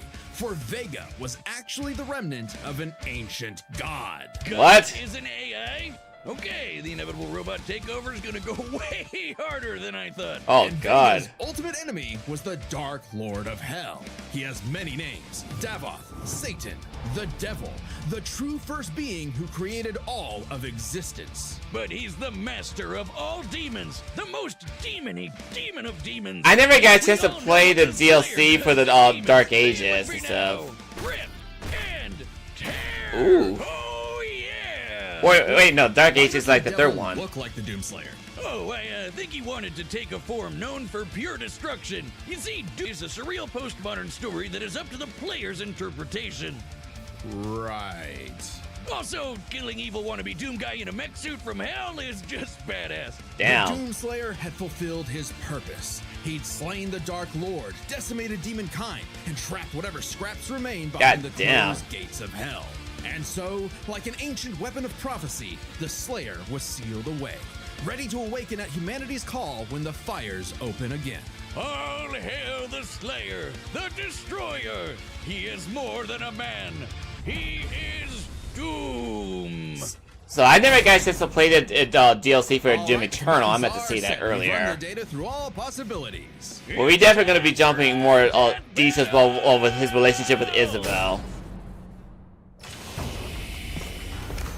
I'm not detecting enemy forces. I'm going for the Master Chief. Perhaps they left. You tell me. You sure demand a lot from a girl. Wait. Around the corner. Be ready. Enemy located. Combat will likely be necessary. Ooh. Well, isn't he astute? Ooh. Look at him go.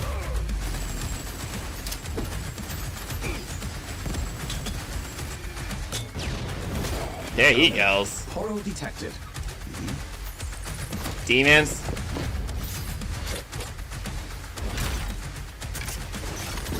Oh shit. You guys chainsaw. Who brings a chainsaw to a gunfight? Apparently this guy.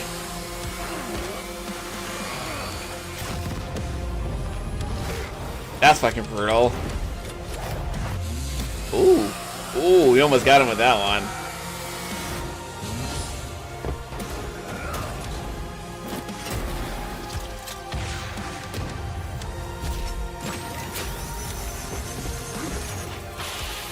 Ooh, I fucking love the combat system in this animation.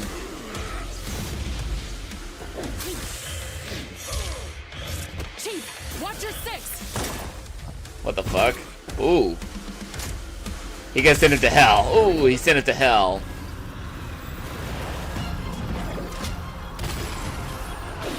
Ooh. Damn. Are those Argent energy down there? Or just lava? You are surrounded. Of course.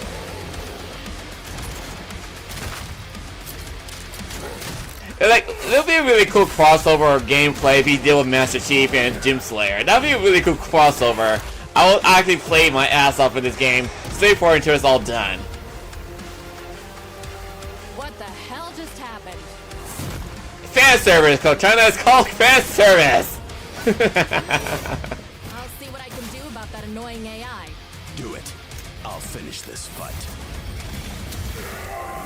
I can no longer detect the enemy. Systems complete. And he almost had him with that. Ooh.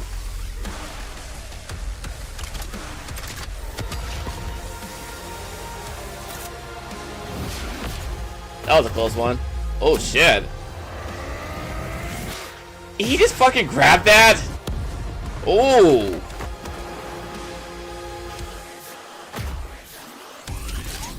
Oh, that's a BFG. Oh, she's about to get real. Oh, shit. Shit just got real. Chief, still with me? He got a do builder. Oh, shit. Oh. Ooh. Oh, oh, there goes my money. Jesus. Oh, fuck.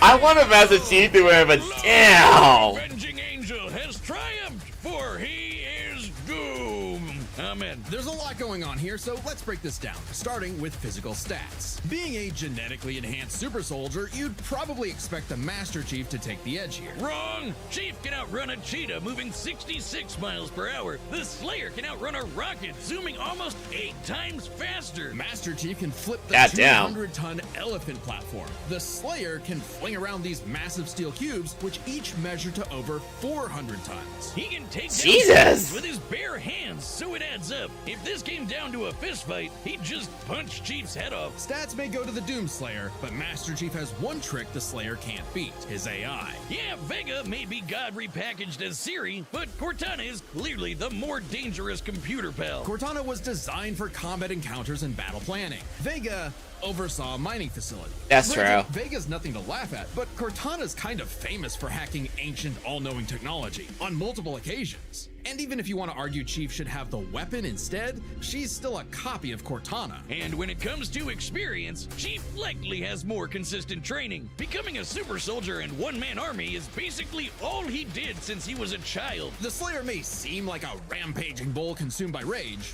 and he is, but he was also a Marine and trained with the Night Sentinels. And since time in hell gets wacky, he fought demons non-stop for thousands of years. Given the sheer variety of enemies, battles, and wars Master Chief has experienced, it's a tough call, but we think fighting demons for so long tips the scale to the Slayer. Not that it matters much, Okay. 'cause we're on to the last and best category, arsenals. From weapons to power-ups, both Chief and the Slayer had a ton of stuff they could bring into the battle. Both had means to turn invisible or shield themselves from damage. Both had suits that could withstand extreme heat and intense hits. And both had so many weapons. Technically, Master Chief had a greater variety of weaponry, but when it comes to sheer destructive power, the Slayer had him beat. The Unmaker can match the Spartan laser's light speed without having to worry about charging up, and nothing on Chief's belt can match the raw power of the BFG. Still, Master Chief did use a hardlight shield to survive a point-blank 30 megaton bomb. However, Cortana was siphoning power from from the Forerunner ship they were on to make that shield. So it was a very specific circumstance not easily replicated. Right. And it's clear that without the shield, he would have been obliterated. That's Even true. if he could replicate it, Doomguy had the weaponry to break through. Take the Crucible. Remember, the Crucible holds power equivalent to 157 trillion kilowatt hours, which directly converts to 90 gigatons of TNT. Damn. Even if you divided that power between the Crucible's 3 charges, a single swing from that sword is, at minimum, 1,000 times more powerful than that nuke. That's the true. Slayer gets the final nail in arsenal, and Damn. has better odds of actually taking the Chief down. As much as Chief tried God to master damn. the situation, he was doomed. Slay, King! The winner is the Doomslayer. Oh my god, that was a good fight right there. We got one more fight we're gonna react to. Got one more fight we're gonna react to. Alright, that was... Subscribe and join as a member to see more Death Battle. Thanks for watching. Oh god, that was actually pretty good. So my thoughts for that fight, that was incredible display of actual gunfight, physical fights, and everything that is actually really unique in their own animation and stuff. But to those who don't know why Isabelle is in a relation with Doomslayer and stuff, for starters, the game Doom Eternal came out at the same year as Animal Crossing for the Nintendo Switch system. I forgot the name of that, but it came at the same time at the same day. So during that time.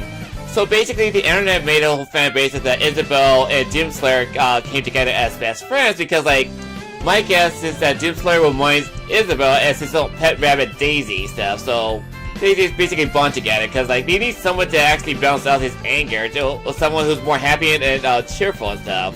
She's basically a hard worker girl. She's so surprisingly, a lot of people actually find her lovable and stuff. I can understand why. So anyway. The last thing we're going to be jumping into is Ghost Rider vs. Spawn. This is going to be the last reaction for the day, and then we're going to end this episode entirely. So anyway, without further ado, let the reaction begin.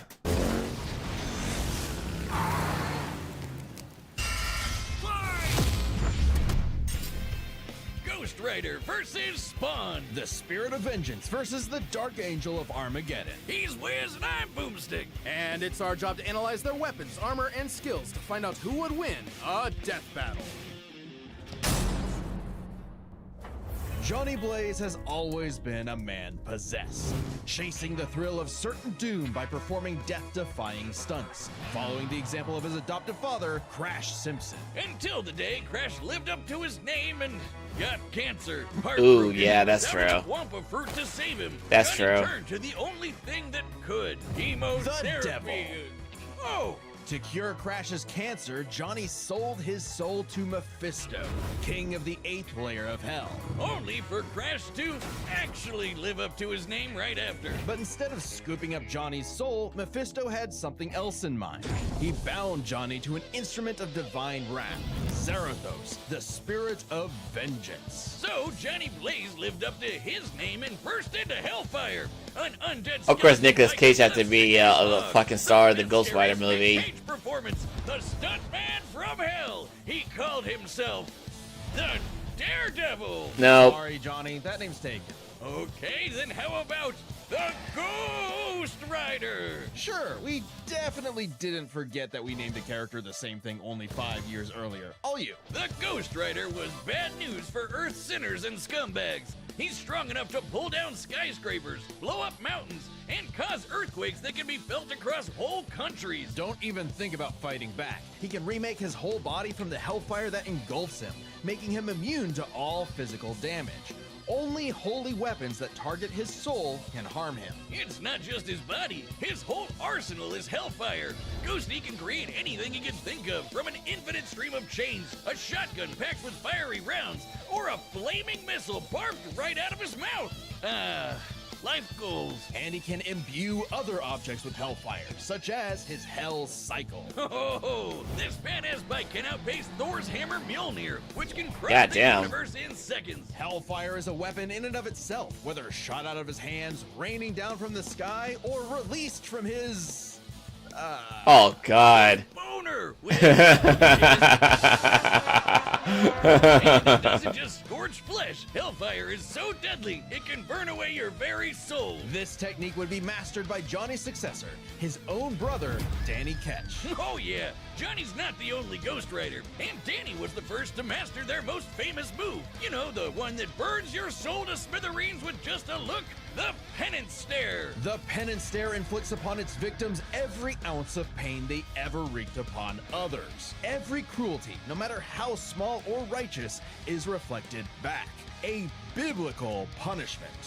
Obliterating your soul. It even works on other Ghost Riders, like when Johnny and Danny got into a staring contest and Danny actually depowered Johnny. Eyes are windows to the soul, so the Ghost Rider must be able to match his victim's gaze for the Penance Stare to work. Some people have survived it, like the Punisher supposedly because he didn't regret his actions, but it did work on him on other occasions. Well, Johnny can adjust how deadly it is, and it doesn't necessarily have to kill you. He can use the stare to read minds, force you to confess info, or just show you the error of your ways. Remember, the Ghost Rider is two souls in one body, with the kinder Johnny battling the demon Zarathos in a war of control. Ah, classic Faustian bargain. All the power in the world, but if you want it, it uses you. Because if Johnny gives in, the demon's full might will take over, and then everything is screwed. Zarathos' strength is boundless. He can open up portals between dimensions, control the elements, Penance Stare an entire city, and fly all the way to Asgard, which is a literal infinite distance away. He's What the manhandled fuck? some of Marvel's heaviest hitters, like Thor. Asgard only exists in the Marvel Universe, so it's not 100% canon in real life. Zarathos is a threat to all realms, mortal and immortal. Hyperbole? Think again. The Archangel Zadkiel said that the power of the Ghost Rider could threaten all of existence, and even bring down heaven itself. Right before an army of Ghost Riders did just that. Yeah, an army. The spirits of vengeance are legion. As far back as the Great Flood, humans have been bonded to the vestiges of God's power to act as his divine wrath on Earth. A sort of heavenly Black Ops. Okay, wait, does that make Zarathos an angel now? Or is he still a demon? Essentially, both. Neither. Despite being one of the greatest entities in existence, it's unclear. What we do know is that ages ago, Zarathos feasted on souls and battled Mephisto for rulership of his realm. Mephisto, ever the trickster, claimed victory and gained control of Zarathos forevermore. Hence how he could bond him to Johnny. But Zarathos got his revenge against that big red bitch with another Ghost Rider, Alejandra Jones. What? You wish you had one more day to fix that hole in your chest, huh? Comic book fan punching bag though he may be, Mephisto is unbelievably powerful. A battle with him could cause omniversal Armageddon. Fitting as his fight with Galactus rents the cosmos asunder. And Galactus' fights can destroy all of Marvel's infinite multiverse. That's the kind of awesome power at Zarathos' disposal. Total cosmic annihilation. So it was no surprise when Johnny went down to the underworld and took Hell's throne for himself, usurping the devil that ruined his life and finally grabbing destiny by the handlebars. Scoring the total power of hell itself, plus a sick-ass upgrade, the Damnation Stare. What the which fuck? saves the whole every pain you've ever inflicted thing and just sends you straight to hell. Jesus! As they say though, uneasy lies the head that wears the crown. Johnny began an obsessive crusade to capture all of Hell's escaped demons. But by using his new power to damn them to hell, he began absorbing their evil, feeding off of it, and it corrupted him. Once again, Johnny Blaze was a man possessed. In truth, Johnny was just as trapped by Hell's power as he'd always been, and he needed Danny's help to pull him out of the darkness. Though he gave up Hell's throne, the Ghost Rider continues his war against demons without and within, mentoring his fellow Ghost Riders in the ways of vengeance, always prowling the highways for the evil and the profane. An unstoppable engine of judgment that, with just a glance, could make Galactus himself shit his pants. Maybe one day he'll find salvation in the eyes of one of his victims. 'Cause they sure as hell won't find any in his. This battle is sponsored by Robin Nope. Hood Gold. Nope. We're not doing that. No promotion on my channel, thank you. If Al Simmons was one thing, he was a killer. A lieutenant colonel in the U.S. Army and the CIA's most decorated assassin, Simmons upheld democracy around the globe at the barrel of a gun, painting the third world in red, white, and blue, but mostly red.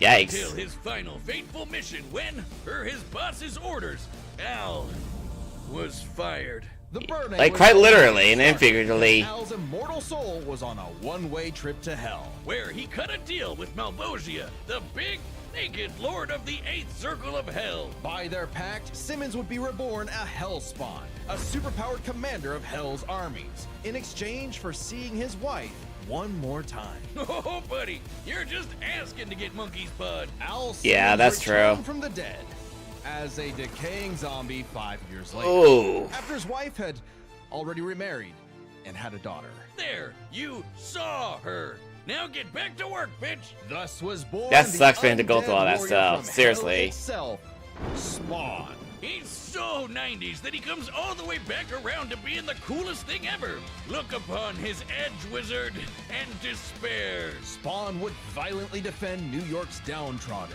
while slowly uncovering the full breadth of his demonic powers. He's like a walking superpower encyclopedia. He can fly, teleport, turn invisible and intangible, move things with his mind, make force fields, control the elements and the weather, and even stop time. Speaking of time, he can fly so fast, he literally breaks into other dimensions and smashes time as a concept. He can manipulate matter, shape-shifting his own body or transmuting other objects and people. He can even control and absorb your soul. Wait, Wiz, if he can rearrange molecules and crap, why doesn't he just fix his uggo face? Well, he tried to do that, but Malvosia cursed him so that he could only make himself... Oh. Yeah. It's petty trolling like that that gets you a throne in hell. To be fair, Spawn can achieve a similar result with illusions and mental manipulation. He can read and control minds, implant and replace memories, or simply drive you mad. Spawn can do all of this crazy shit because he runs on necroplasm. Basically, hell juice. You're not wrong. Necroplasm is the energy that makes up hell itself. Al's undead body is composed of 400 pounds of it. He can wield it like an energy blaster empowered by the sins of others. Spawn can absorb your evil and feed off of it. By simply walking on Earth, Spawn feels all of humanity's pain all at once. He's even absorbed the sins of 8 million New Yorkers instantly, cleansing them of their evil. Like Jesus? Or he can do the reverse, make you experience the full weight of your own sins, feeling every bit of pain you've ever inflicted on others over your whole life. Like some sort of penance. Though Spawn's necroplasm comes with a catch. Yeah, he's got a limited amount of the stuff, and it drains every time he uses his powers. If he runs out, he's dragged back to hell. Even depowered, Spawn can rely on his elite military training in hand-to-hand combat. He's even fought Batman to a standstill. And as befits his past profession, he loves his big-ass 90s guns. Goddamn. His greatest weapon is the sentient being he's genetically and spiritually bonded to, his cloak. Letha of the 7th House of K. So who am I voting for this fight? I'm going for the Ghost Rider. Now you are. It makes Correct, sense. and it's made from the apple Eve ate in the Garden of Eden. It's literally made of original sin. Oh, and also the souls of a million sinners, including every one of Hell's victims. Also a touch of vampire for good measure. K7 Letha is constantly evolving. It can act independently to defend Spawn with an infinite stream of chains, transform into weapons, or drain people of their power. It is the most potent weapon Hell has ever created. It even helped Spawn beat the primordial dark god Urizen, who can destroy and eat your soul with just a glare. Except the souls bonded to Spawn acted as a buffer, allowing him to survive. You'd think with an arsenal like that, he'd be unstoppable. But Hellspawns have a weakness to holy weapons and can be killed permanently if decapitated by one. Though Spawn has managed to survive this in the past. No, Spawn's greatest weakness is his own... how do I put this? Stupidity. So Spawn What found the this fuck? angel lady, Angela. Great name for an angel.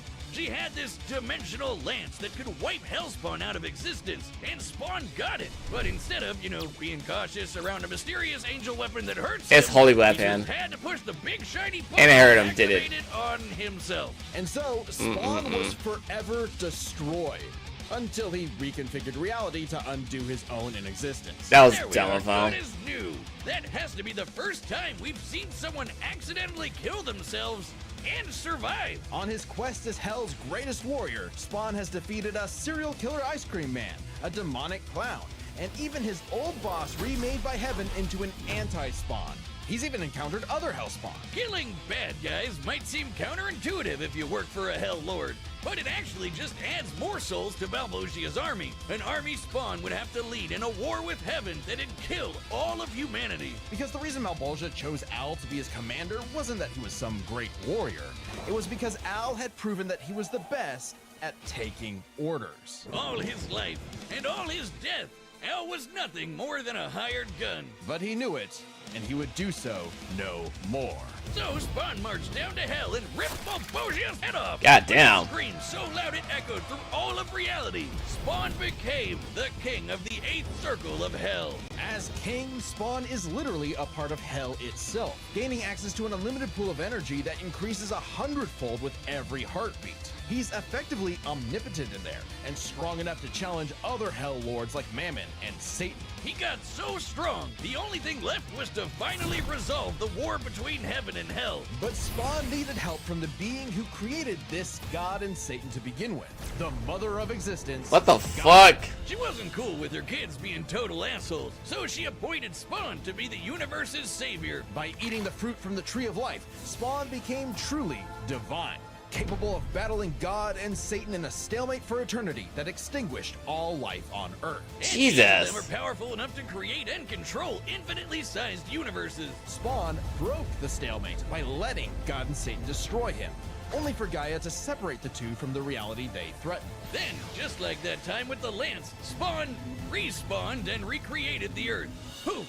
Good as new. Finally freed of the weight of heaven and hell, Al asked to be reborn as a human. But he knew in his heart he deserved to carry on his undead penance in perpetuity. He's a creature of the 90s, Wiz. He won't be happy unless he can angstily brood over the injustice of his own existence. Though if you threaten the alley he calls home, beware. Because Spawn will turn whatever's left of your life into a living hell. If Ghost Rider was to get him with a stare, he can actually win the fight. Sponsored by DraftKings Casino. Nope, we're not doing that. All right, the combatants are set, and we've run the data through. So I'm going for the Ghost Rider. It's time for one hell of a death battle. That's actually a pretty adorable art picture right there. Nights like these drive men insane. Brimstone in the air. Something's coming. If it wants to be. The animation looks really nice, though. It'll be hell to pay. Go back to the pit you squirmed from, Hellspawn. Make me. Oh, he's on the time limit.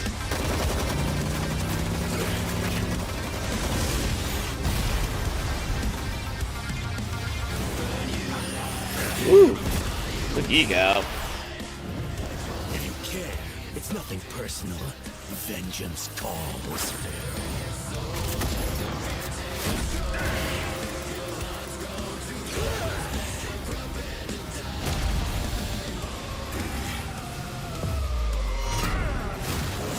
Sloppy, you fight like a bum. What the fuck? You've earned your damnation.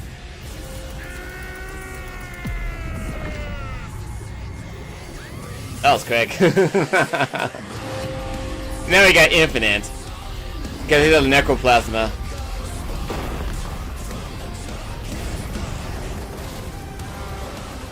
Welcome to hell.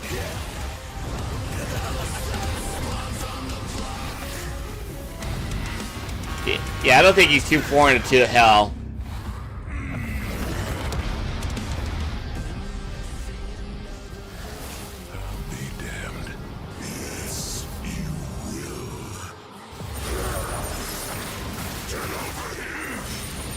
Oh, that's Scorpion's line. You don't be seeing Scorpion's line like that. I will be dizzy as fuck. He's spinning around like that. I will not last like that.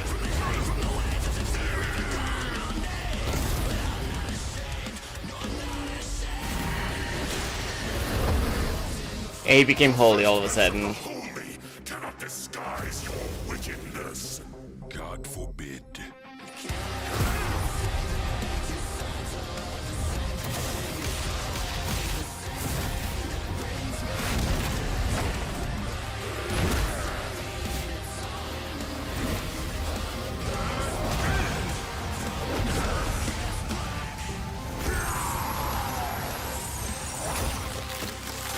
Ooh. Ooh. There he goes. Your sins are innumerable. I am here to wreak vengeance upon your soul. Because we already know how much sins he has. What the fuck? Breakfast. Have a taste of your own goddamn medicine. Ooh, what's happening here?